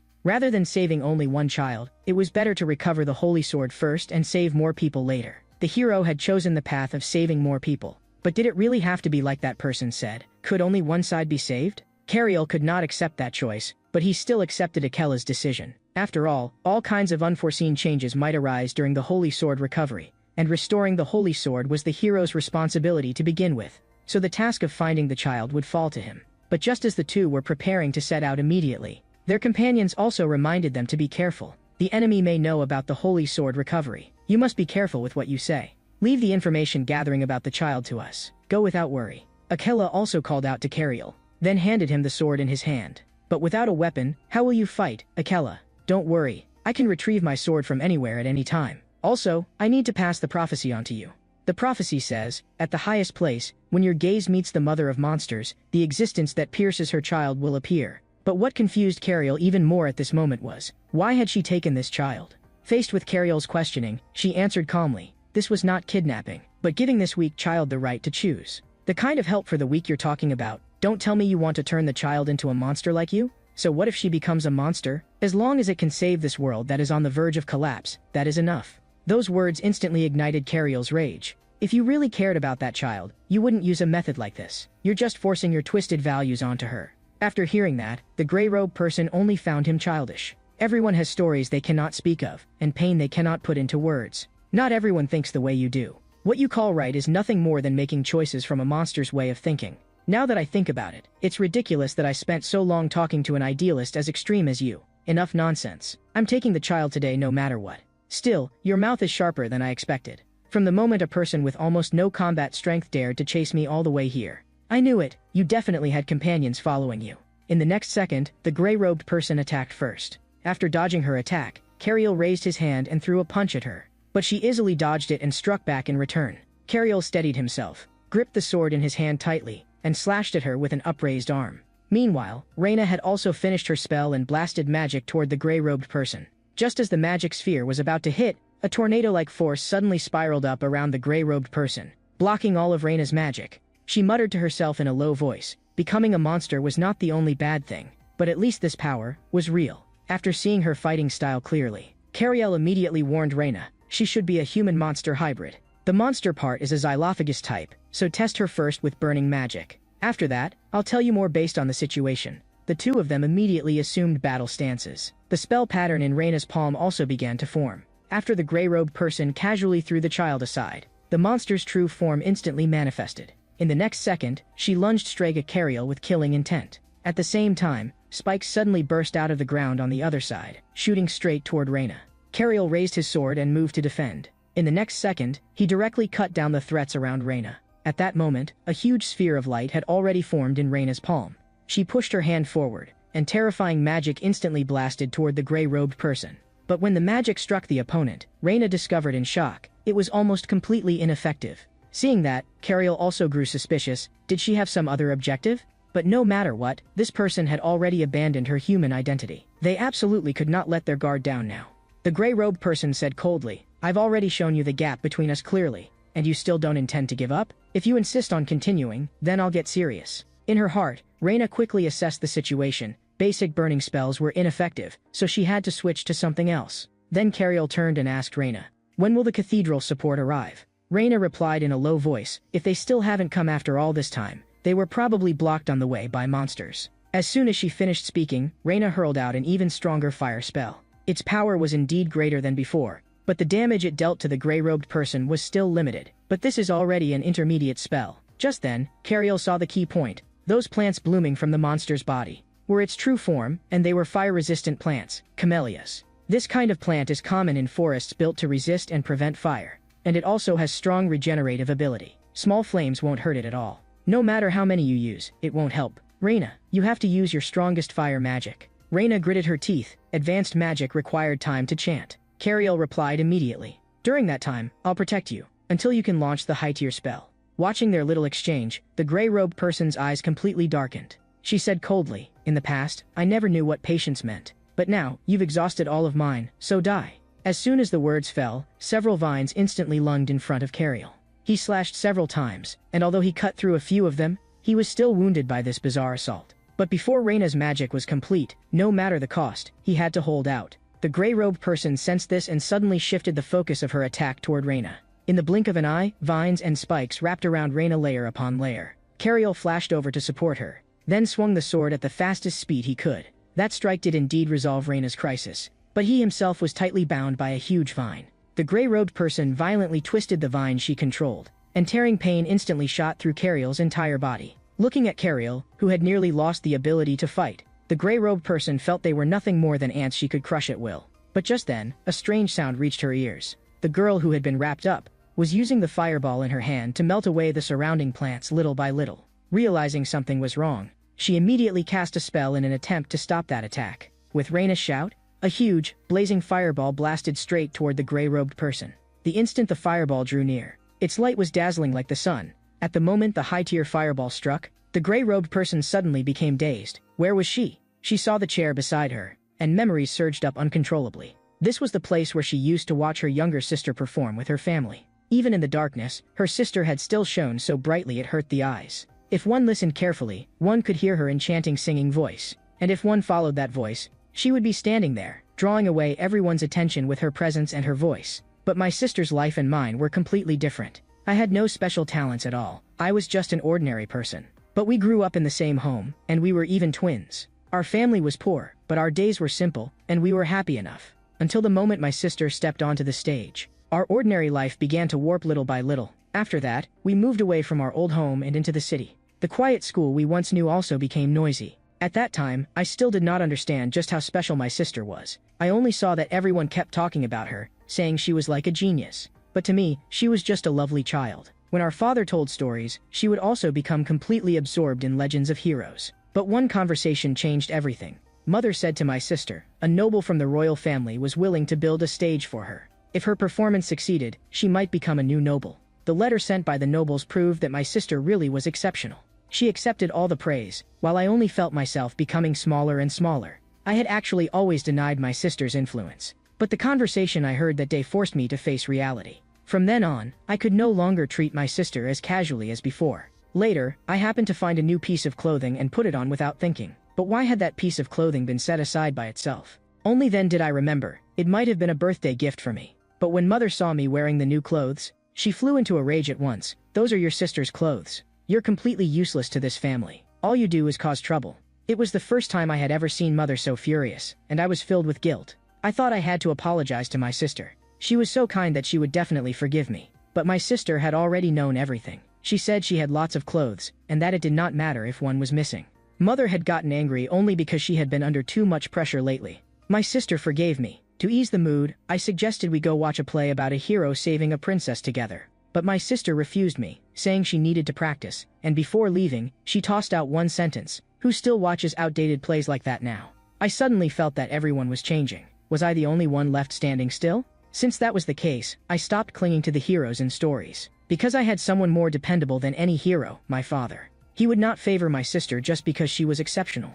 No matter how busy he was, he would still tell us stories. But on the very night after father finished telling a hero story, a gigantic monster unlike anything I had ever seen descended. The village was almost crushed by its enormous body, and my leg was pinned beneath the collapsed wreckage. I heard father shouting, and I screamed desperately for help. But the moment father saw me, he turned and went the other way. I could not believe it, and the worst thought surged into my mind. Had father heard my sister crying for help? I did not want to believe it, and still screamed with all my strength. But no matter how much I shouted until my voice tore apart, in the end, the person I trusted most never came. The person closest to me was clearly just nearby, and yet it felt like there was a distance between us that could never be crossed. The explosive force of the high-tier fireball turned into thick smoke, and at that moment, Cario could not see anything. And because the strain on Reina was too great, she collapsed unconscious on the spot. Right now I have to get Reina back to the church for treatment as quickly as possible. And the abducted child still hasn't appeared. But what exactly is this monster? It's still regenerating without end. As long as the true body doesn't die, the burned body will keep reviving infinitely. At this rate, even the fire will be hard to put out. Just then, the soldiers who had come as reinforcements arrived. But that thing's whole body had already been swallowed by flames, and the fire was still spreading wildly. Even the supporting clerics were shocked. Its regeneration speed was beyond imagination. If they did not retreat now, everyone would be swallowed by the flames. But Cariel still had not seen the slightest trace of the child. And the scene in that sea of fire left even the gray-robed person stunned. It was because of her that things had come to this point. I have to find a way to save them. But with my body like this, I can't get close to anyone at all. And isn't this exactly what I went through myself? So a hero who can save everyone really exists only in fairy tales. That's why I wanted to fight for those who had been abandoned, so that no one else like me would ever appear again. But in the end it still turned out like this. Why did it become like this? I'm such a useless person. All I can do is hide in a corner and cry like a joke. It shouldn't have been like this. It's because of someone like me that everything was pushed out of control. I'm sorry, little one. I'm sorry, everyone. At the very moment she was swallowed by pain, Cariel actually charged straight into the sea of fire. That sight froze her on the spot, but danger followed immediately after. Amid the roar of the flames, the wreckage of the roof was just about to crash onto the child. Fortunately, Cariel made it in time. He forcibly rescued the child. He really jumped in. He really rushed into the fire and brought the child out. This person, he actually did exactly what he said he would. If he had been there back then, would he have reached out a hand to me too? In her dazed state, she saw an image so gentle it hurt. Why did you pull me up? Because you needed help. I really did need help, but I can't do anything, and I'm not pretty. Every day I'm compared to my sister. Every day I'm compared to my sister. I'm just a useless burden. You couldn't possibly want to save me. You couldn't possibly want to save me. Yes, I heard your whole story. For me, there is only one reason to save someone. You asked me for help. As long as you speak up, I won't give up on you. Really, do none of the things I said matter? Can you really save me? Really, thank you. I thought a person like that didn't exist at all. That they would only exist in fairy tales. But you would even reach out a hand to someone like me. A hero who can save everyone, so you really do exist. At the moment Cariel held the sword and reached out his hand toward her. Something he had always firmly believed in suddenly began to crack. He had thought that the only obstacles on a hero's journey were monsters, were battles. But for some reason, the girl before him called herself a hero. Even Cariel could no longer tell whether the sword he thrust forward was aimed at a monster or at a human girl. Seeing the scene before him, Cariel instinctively threw the sword to the ground. You're not a hero, so don't go helping other people. My mother used to say that to me all the time. Aren't those people the kind of monsters that just snatch people away and eat them? Whenever I looked at those strange people, Mother would always tell me to pretend I hadn't seen anything. And she said someone else would come save them. All this time, Cariel really had done as he was told. He had clearly promised to listen to his mother. But when he saw the expression on that child's face, his body moved before he could think. And every time, his mother would scold him for hours. Cariel could no longer clearly remember what happened afterward, and only a vague shadow remained. At that moment, Reina suddenly woke up, interrupting his memories. Reina, you've been using magic too often. The strain on your body must be heavy, right? Reina said she had been treated at the church and was already much better, though her body had not fully recovered yet. Cariel's emotions suddenly sank. He had originally thought this journey was only for revenge against monsters. I thought only monsters lay ahead, but that monster wore an expression that looked like it was begging for forgiveness. Just like the face I saw when I was a child. But even when she made that expression, I couldn't stop the sword in my hand, because I was afraid. I was afraid of that fire, so I couldn't stop swinging either. Why have I never had the right to choose? Why do I always feel like I'm being dragged along by something?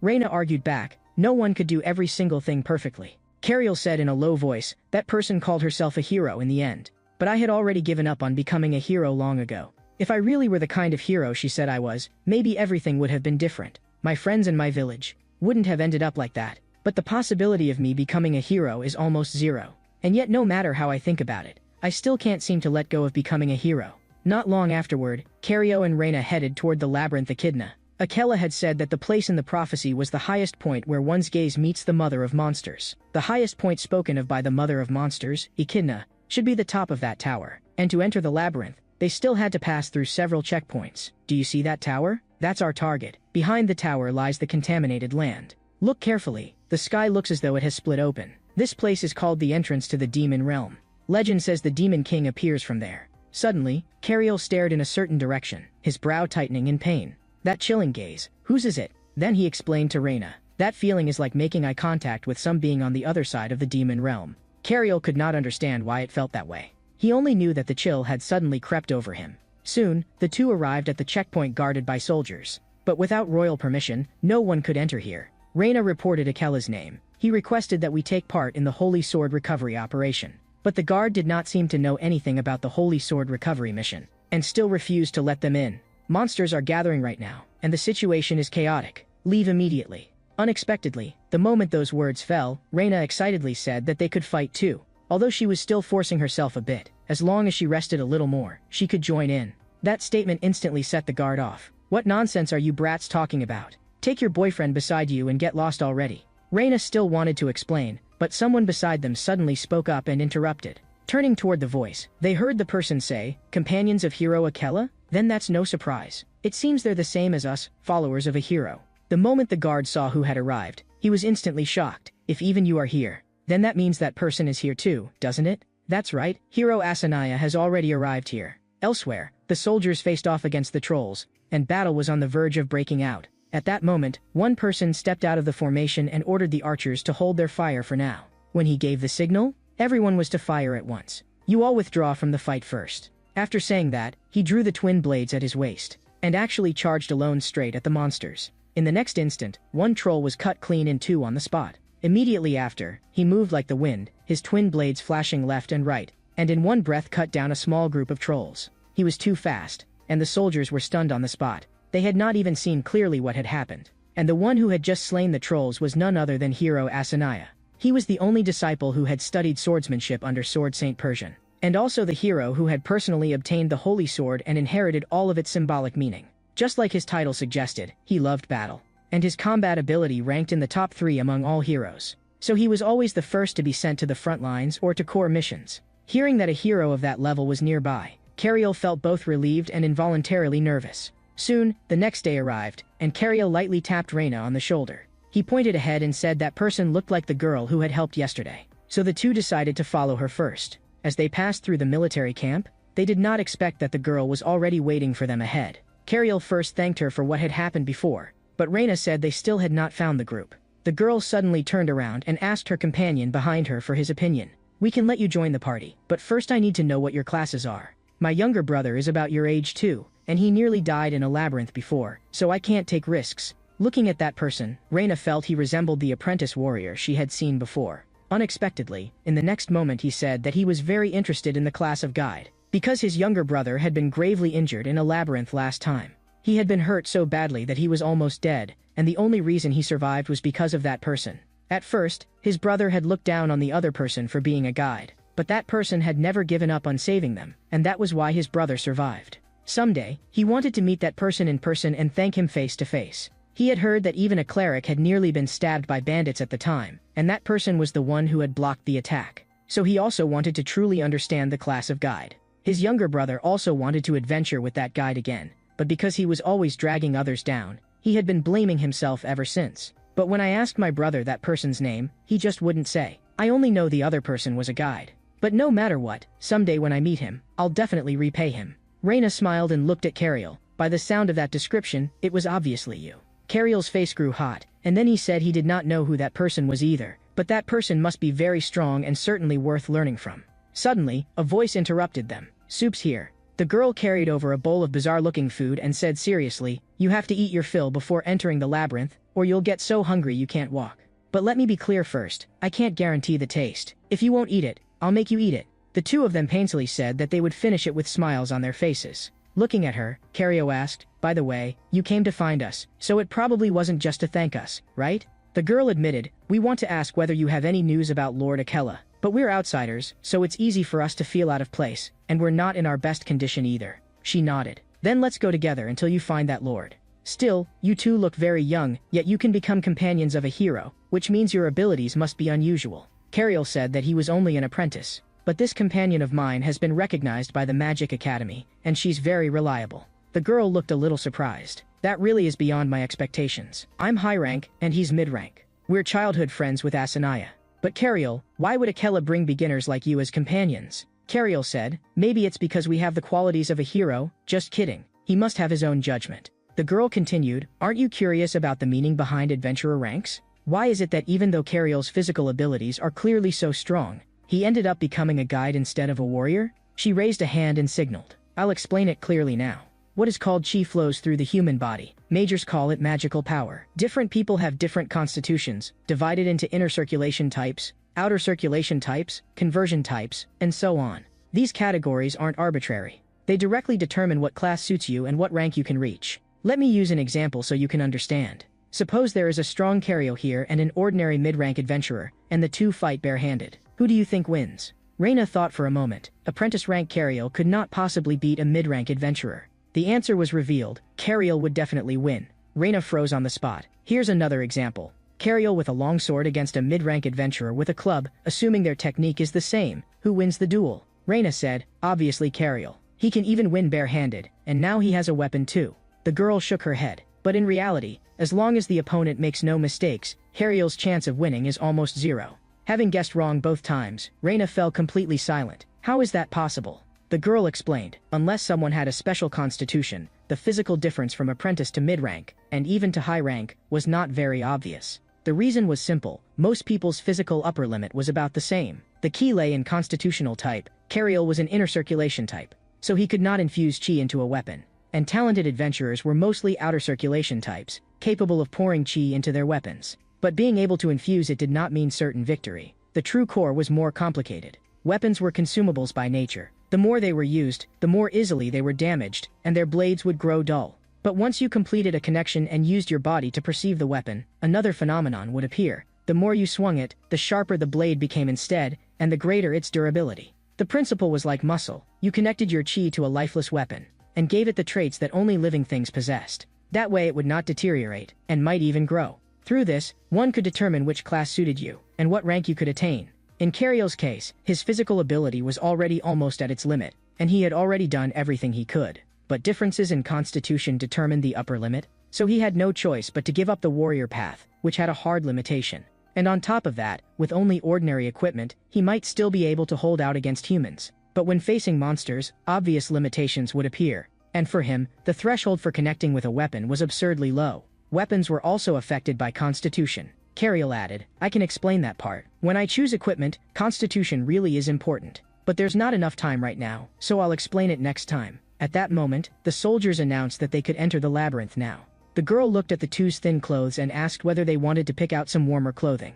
Reina did not feel cold, so Cario went alone to pick out clothes. I didn't expect to see you in a place like this, Sir Knight. It's been a long time. How have you been? I'm adventuring with a hero now, but adventure is all the same, struggling through mud everywhere. I told you not to walk this path, and especially not to become an adventurer. By the way, are those children your new companions? We're only traveling together temporarily, but they're too young. After today, I'm not sure I'll ever see them again. Won't you stop them? I couldn't even stop my own younger brother. What else can I do? Not long afterward, at a single command from Asura, the party crossed the snowy mountain, and finally reached their destination. At the instant he saw that tall tower, Cario's breathing caught under the pressure of its height. But the current situation was strange. The Holy Sword had appeared, but the Demon King had not. In order to recover the Holy Sword, which had manifested for unknown reasons, the heroes had gathered today at the massive Echidna Labyrinth. And among those who had arrived today, a new Master of the Holy Sword might be born. If the Master of the Holy Sword was born today, that would also mean that the Demon King might likewise be born. The Echidna Labyrinth had 7 floors. Each floor was guarded by children of Echidna such as Hydras, Cerberus, and Sphinxes. The monsters on each floor changed randomly. But the top floor never changed. It was personally guarded by Echidna, the mother of monsters. At that moment, Cario looked up at the tower. Just standing outside it was already enough for the oppressive pressure to tighten around him. But the moment he thought of fighting alongside heroes, he forced himself to calm down again. Before long, everyone entered the first floor. The guards on the first floor had already been waiting for several hours, and when they heard footsteps, they thought the people above had returned with the Holy Sword. But when they followed the sound, they discovered that the one who had come was Asura. Asura also noticed that someone had entered before them. He immediately asked the guards why the Holy Sword had still not been taken. They haven't come back yet. The guard said they had gone up several hours ago, and no one had come down since. Asura frowned. This was not normal. He pressed further. Which heroes had gone up? The guard said he was not completely sure, but there were 3 heroes among them. If even they haven't retrieved the Holy Sword, then we're going up now. But just then, another guard hurried over to report. That person had arrived too. Hearing that news, Asura's expression showed obvious surprise for the first time. Elsewhere, Cario and Reina, who were still moving forward, were suddenly stopped by someone. Because she had just heard that hero Yahello also did not seem to be here. But I can't be 100% sure either. Follow if you want, I won't force you. But no matter what, a very troublesome person has entered the labyrinth. If you're with him, I won't hold back. Hearing that, Cariel's mind raced. Who exactly was this uninvited guest? And Yahello was not here. Now that I think about it, the sword Yahello lent me is gone too. Looks like he took it back. At that moment, Rena stepped in front of Cariel and said urgently, "We can prove that we're Yahello's companions. Cariel, quickly take out the sword Yahello gave you and show it to them." But Cariel said that the sword had already disappeared. Just then, Rena noticed that the girl was actually smiling. "Your reaction was so cute. It reminded me of my younger sister. I was only joking.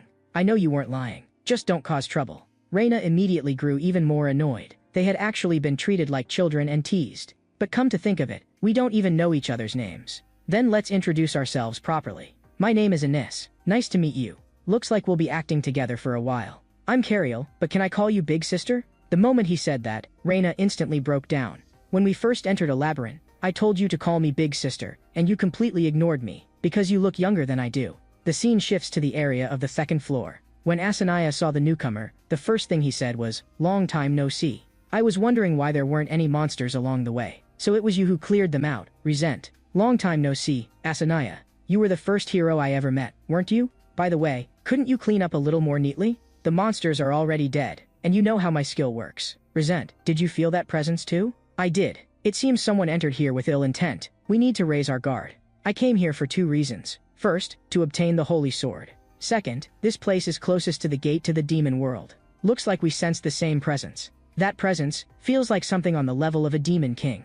Elsewhere, the group arrived at the entrance leading to the 3rd floor. But Ines was puzzled. Why were there 3 doors on this floor? Cariel explained, there should be a Cerberus on the 3rd floor. Each door leads to a different tower. If you open one door, you'll summon a single-headed fang beast. The trick is not to let the 3 single-headed Cerberuses meet. If they combine, they'll turn into a huge 3-headed monster. That's what the book said, but I've only read it once. Sounds like a good challenge. Watching the 2 in front standing very close to each other, Rena could not help wondering what exactly they were talking about. The group quickly gathered together, but even the 2 heroes could not determine which door was the correct one, so they decided to split up. Watching them walk straight into that door, Cariel realized the pace was even faster than he had imagined. They had already reached the 3rd floor now, and as long as heroes were by their side, it would not take long at all to reach the 7th floor. On the way, Cariel asked Ines, "Since you're childhood friends with Lady Asura, do you know why she became a hero?" Ines slowed her speech. "This story may not be as sensational as you imagine." Cariel immediately said, "That's okay, I'm just curious." Ines said, "We grew up in the same village, and we were the same age. If you want to know why Asura became who she is today, you have to go back to our childhood." Ines recalled, back then, she loved chatting, and Cinnamon chased after people and caused trouble all day long. But Asura was completely different. Most of the time, she was sleeping. Objectively speaking, Asura was talented at everything, and precisely because of that, she became bored very easily. Until one day, that calm was broken, and everything changed. Rena could not help cutting in. Was the village attacked by monsters? Cinnamon immediately shook his head. Not monsters. It was an important person, Hero Persian. He had most likely come to the village the time to wipe out the powerful monsters in the surrounding area. When Persian's party passed through, the whole village was cheering, but Athenaea's reaction was very different. After the procession ended, everyone else's excitement gradually faded. Only her eyes were still shining. Then she said the words that would decide her whole life. She was going to become a hero. From then on, Asura was like a different person. She threw all her time into training. And in the end, she really did it. She became a hero admired by everyone. Ines admitted that even now, she still could not clearly explain what Asura had felt that day. Then she emphasized that Asura had never been a reckless person.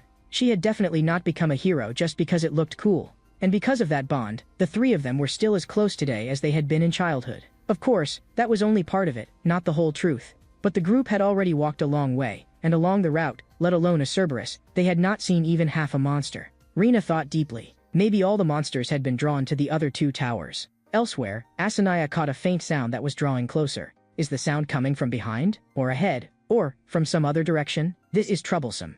Asura's heart sank. If she was not cautious enough, they would be attacked from both sides. The moment that thought arose, the disturbance behind her confirmed her judgment. Asura reacted like lightning, instantly sidestepping to lock the monster by the neck, then exerted force and hurled its entire body away. Immediately after, she chased in with a punch, smashing hard into the monster's mouth. A dull impact exploded. Then she followed through by slamming the monster heavily into the ground, crashing it down directly. But unexpectedly, even after taking such a heavy blow, the monster still was not dead. Struggling to its feet, it opened its mouth full of fangs and lunged viciously at Asura. Instead of retreating, Asuna charged straight forward and clamped one hand onto its upper and lower jaws, forcing its mouth open. She stared at it, her voice cold as a blade. Are you Cerberus? You're the one who wants Cecil's life, aren't you? Then I'll give you what you want, my way. Before the words had even fallen, Asuna suddenly exerted both arms. Following the line of the monster's mouth, she tore it cleanly in half by sheer force. After dealing with that monster,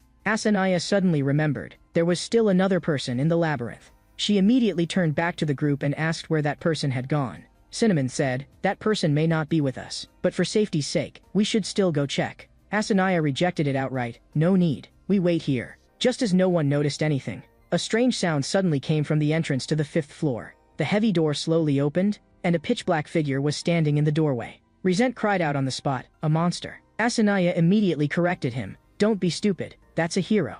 The moment she finished speaking, the shadow asked in return, do you really take me for a monster? The black figure's tone was teasing. I see. Resent, your eyesight gets worse with age. Resent looked helpless, but I'm not even 30 yet. Right after that, the two of them almost spoke at the same time to ask the shadow. Helium, what are you doing alone in a place this dark? Helium looked pained by the questioning. Can you ask one at a time? You're making my head spin.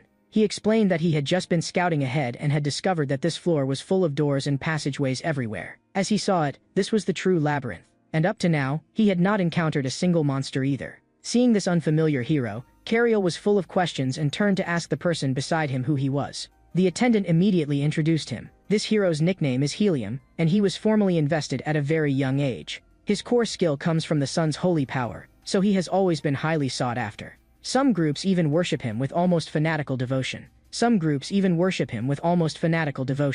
Hearing that Helium had become famous at an age even younger than his own, Cariel silently lowered his head and fell quiet. Reina noticed his expression and teased softly, are you jealous of him? But just then, a sharp and piercing voice suddenly rang out from the darkness. What exactly do you mean by jealousy? That sudden voice made everyone tense instantly. They all looked toward the source of the sound, only to see, in the shadows above the labyrinth, a huge and bizarre figure staring down at them.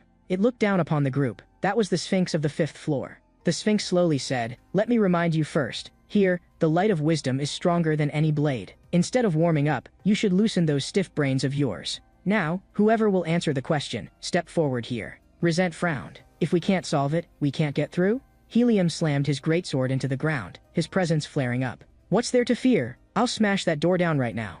At that moment, Cariel suddenly spoke. Wait, forcing the door open here probably won't work. Helium was stunned on the spot. Who dares disregard my power? The Sphinx sneered. Whenever more than 5 humans gather together, trash always gets mixed in. But thanks to the one who knew where they were, I saved myself quite a bit of trouble. As for the fools who still don't understand, I'll explain it once. This place is a labyrinth woven from countless doors and passageways, but that isn't all. The labyrinth keeps changing. You won't find the exit, and even the entrance will disappear. This is that kind of place, and among these nearly infinite doors, only I know the correct answer. Do you understand now? I am the supreme existence here. Even this tower must obey my will. So lowly beings like you should learn to respect me. Helium coldly shot back. For such a tiny creature, you sure have a big mouth. No matter how strong you are, can you stand higher than the sun? The Sphinx's eyes widened in fury. Even if only a sliver of sunlight falls through a crack, that girl clad in armor and chosen by the sun is still looking up at me. Helium frowned. I don't understand what you're talking about. Resent raised a hand and patted his shoulder. Calm down, Helium.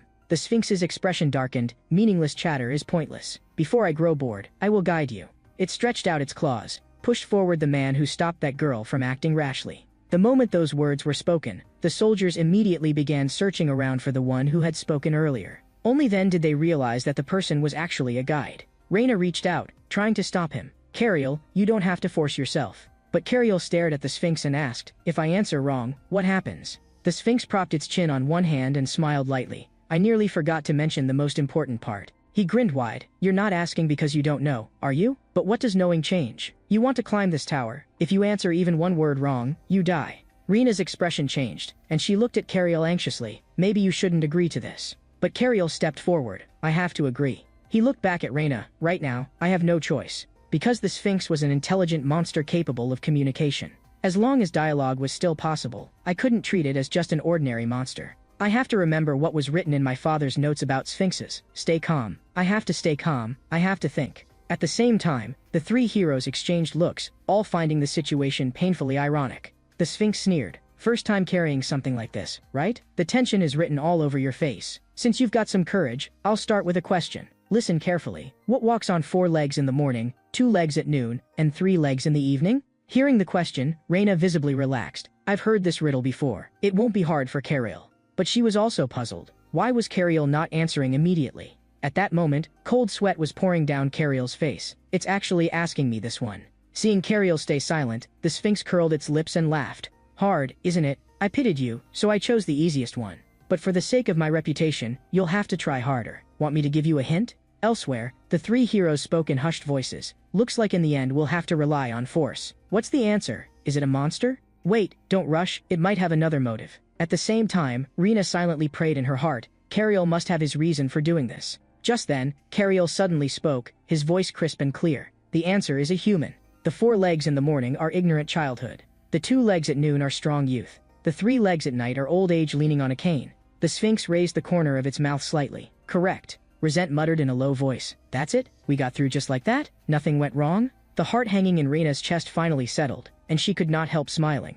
But in the next second, the Sphinx burst into loud laughter. Don't celebrate too early. Don't act as though you've solved all my riddles already. Relax if you want, but don't let down your guard. The next question starts immediately. Resent froze. There was another question? Cinnamon was also confused. The Sphinx's riddles. There was more than one? The tension that had just eased from Rena's brow tightened again, and her expression grew more worried. Cariel's expression was grave. A Sphinx's questions were never limited to one, but the answers in his father's notes were only a few. After thinking it over, he could only gamble, flatter the Sphinx and make it ask easier riddles. The Sphinx looked down at Cariel from above and actually agreed to lower the difficulty. Then listen carefully to the second question. Immediately after, the Sphinx threw out a strange riddle. There is a pair of sisters, and each gave birth to the other. Who are they? The instant the riddle left its mouth, Cariel immediately sensed something was wrong. This was clearly a well-known classic riddle. There was no way the Sphinx did not know that. So the question could not possibly be that simple, and he had seen it in his father's notes. But even so, that did not mean the Sphinx was asking it without any direction. His father's notes leaned toward guide knowledge, yet this riddle was abnormally ordinary. That instead proved that his earlier probing had worked. The Sphinx was not a monster acting only on instinct. So Cariel calculated silently, delay on purpose for a bit, then give the answer. Then he pretended to think hard. A moment later, he respectfully addressed the Sphinx as my lord and gave the answer, day and night. The Sphinx acknowledged that the answer was correct, but then added calmly, it still missed the core somewhat. Then its tone shifted. You don't need to treat me as some utterly evil beast either. It has been far too long since a human addressed me with honorifics. Cariel answered softly, his tone sincere. Even a child has things worth learning. Different races should also learn from one another. The Sphinx chuckled lightly. You really are the type who can move people with words alone. The moment that mocking-sounding line fell, Cariel immediately clenched his teeth and suppressed his anger. The Sphinx smiled and explained. He had misunderstood. She was only praising his proper conduct and meant no malice. Cariel reminded himself inwardly. He absolutely could not let the Sphinx catch him losing his temper. He raised his eyes and continued respectfully. Your guidance is very helpful to me. I will remember it. A trace of approval flashed in the Sphinx's eyes. You truly are different from other humans. It then shifted the topic and asked again. If the differences are too great to bridge, then even if they belong to the same species, can dialogue still be possible? And I must also judge these compliments of yours. Your words sound pleasant, but I can feel it. You are hiding a purpose. Cariel's heart jolted. Had it seen through him, or could it read minds? Just as Cariel fell into confusion, the Sphinx spoke again. I will tell you this, the essence carried at the birth of writing. Humans pursue roots out of curiosity. To directly demand the answer is itself the wrong attitude. The joy of solving a riddle lies in digging out the answer with your own hands. You can understand that too, can't you? But before you solve all my riddles, I have already seen through the intention hidden in your heart. But now, the final question. You will need to think carefully. It can bring the dead back into the world, and it can make you laugh at times and weep at others, and can even return you to your youth. It is born in an instant, yet can accompany you for an entire lifetime. Cariel's heart sank. I've never seen this riddle before. But on second thought, the description was too absurd. If there was an answer, he could not cling to the literal meaning. He had to understand it abstractly. Did bring the dead back mean true resurrection? Or was it a metaphor? Cariel leaned more toward metaphor. And how should return you to youth be understood? For the moment, he could not grasp a clue. Magic might slow aging, but he had never seen a spell that truly made someone young again. The answer could provoke joy, anger, sorrow, and happiness, which meant it could genuinely affect emotions. In other words, it ought to be something that truly existed in reality. And born in an instant, yet able to accompany you for life. What was it? so he decided to stop relying on pure reason and instead use imagination to seize the answer. This question tested creativity, not formulas. He slowly closed his eyes, and the child he had once been appeared in his mind. His parents' voices seemed to echo right beside his ears, and all the moments that had made him ecstatic, and all the moments that had broken him, surged up together. Born in an instant, yet never dispersing for a lifetime. So that was it. The answer was the very thing he was experiencing now. Cario opened his eyes, his expression suddenly darkening, and enunciated the answer word by word: memory. The Sphinx slowly nodded, a fine answer, but before you said it aloud, I had already seen through the hidden intention in your heart, and you should know that I rarely show myself. But today I had a premonition that something special would happen, so I appeared of my own accord. I never expected to receive such a precious gift. As repayment, I shall give you a great gift as well. As the words fell, the Sphinx's expression suddenly twisted, and staring at Cario, it said in a low voice, "Child, in the future you will stand in a place higher than anyone else, and you will never forget me." It raised a hand and snapped its fingers. As the snap rang out, that heavy door slowly opened as well. After everyone had passed through to the other side of the door, Cario turned to Reina and told her to go first, and that he would follow immediately. Afterward, his gaze remained locked tightly on the Sphinx. Because in myth, it was said that after creatures like this had their riddle solved, they often chose to kill themselves. But the Sphinx before his eyes was completely unharmed. What exactly had it done? After thinking about it, Cario forced himself not to dwell on the matter anymore. Even if the expression it had worn at the end was strange, there should not be any connection between him and that kind of monster. But when he stepped out through the door and saw the internal structure of the labyrinth, he was still completely stunned. If that door led directly to the final floor, then who was it that had arrived here ahead of them? At the same time, on the 7th floor of the labyrinth, the moment Cario stepped in, he felt the ground trembling. The person beside him said softly, "When we first came up, there wasn't this kind of movement." Elsewhere, what surprised Hero Persian was, who exactly had solved the Sphinx's riddle? After Cario solved all of the Sphinx's riddles, he suddenly felt an indescribable irritation. The instant he stepped onto one stair, his footing slipped, and he almost fell. Rena hurriedly supported him. "Cario, are you okay?" Cold sweat covered his forehead, and he forced himself to say that he was fine. But inwardly, his heart tightened. That last thing the Sphinx said, could it really not have been nonsense? At the same time, several heroes were hurrying toward the depths of the 7th floor. But ever since entering the 6th floor, not a single monster had appeared along the way. Asanaya's heart sank. Had someone arrived before them? In the next second, a terrifying force suddenly swept over them, and she immediately gave a low, urgent order: "Everyone get down." When they finally saw clearly, they discovered that the one standing ahead was actually Hero Persian. Everyone quickly bowed in salute and paid their respects to Lord Persian. Persian slowly turned around and spoke to them. "It has been a long time since I've seen all of you gathered together. I'm pleased." Asanaya was the first to ask, "Lord Persian, we assumed you came to retrieve the Holy Sword. Have you already found it?" But Persian said something even stranger. He had not discovered the Holy Sword's manifestation at all. The group immediately huddled together and discussed in low voices. "The Holy Sword hasn't appeared?" Then split into groups and searched carefully nearby. Then Resent asked Asanaya in a deep voice about the details of the whole matter, and what had happened on the Demon King's side. Because before coming, he had clearly sensed the Demon King's presence. Helium was puzzled. "Why didn't I sense it? What did it feel like exactly?" Resent said it was hard to describe. It was as if the Demon King was there, and yet somehow not there. It was not a physical body, but more like a state of existing without yet having manifested. Helium was even more confused. "Resent, what are you talking about? I don't understand at all." At that point, Asanaya lowered her head and thought for a moment, then looked up and asked Helium, "You didn't even feel that presence, so what exactly is your reason for coming here?" Helium suddenly clenched his fists, and arrogantly said, "Because he was great, the Holy Sword would definitely choose him." Asanaya and Resent both froze on the spot. Resent looked at Asanaya and stated directly, this time he would not stop her. "Do whatever you want." But Asanaya gritted her teeth. "No, you have to stop me. I don't want to become the hero killer. Resent, use all your strength to stop me." Elsewhere, Cinnamon was still chatting with Cariel about where exactly the Holy Sword could be. At that moment, the old knight they had met before came over smiling to greet them. Cinnamon immediately asked, "Where did you go? We haven't seen you the whole way." The old knight grinned. "There's a thing called rear support. I'm old now, so they won't even let me stand at the front of the party." At that moment, a nearby conversation caught their attention. From that direction came a voice of dissatisfied complaint. But in the next second, the two people talking seemed to notice their gaze. One of them said in a low voice, "They're coming this way." Cinnamon did not want trouble, so he gently nudged Cariel. But the two of them instead walked forward on their own initiative and introduced themselves. "I am Knight Late. I greet you." And the woman at his side also spoke, "Knight Pepra. It is a pleasure to meet you." The old knight gave a bitter smile. "Thank you, for still being willing to treat me with a knight's courtesy." The female knight said calmly, Anyone who saw you stripped of your knighthood would sympathize. But haven't you reached this point through your own choices? Then Cariel looked at the three of them talking and asked Cinnamon, those uninvited guests you mentioned, are they these knights? But I can sense that the relationship between heroes and knights isn't good, which is different from what I imagined. That's right, on the surface, both heroes and knights are under the royal court. But in essence they are different. Knights are directly appointed by the royal court. Heroes are personally chosen by the Holy See, and that includes the hero who bears the Holy Sword. The Holy See continuously creates heroes to fight against the savage Demon King. But for political reasons, the Demon King appears on roughly a 100-year cycle. From the Demon King's appearance until its complete destruction takes about 50 years. During those 50 years, the Holy See holds absolute authority. In the 50 years after that, the royal court takes power again. Cariel nodded to show he understood. But when people who had never experienced the threat of the Demon King became the majority, the royal court would grow stronger again.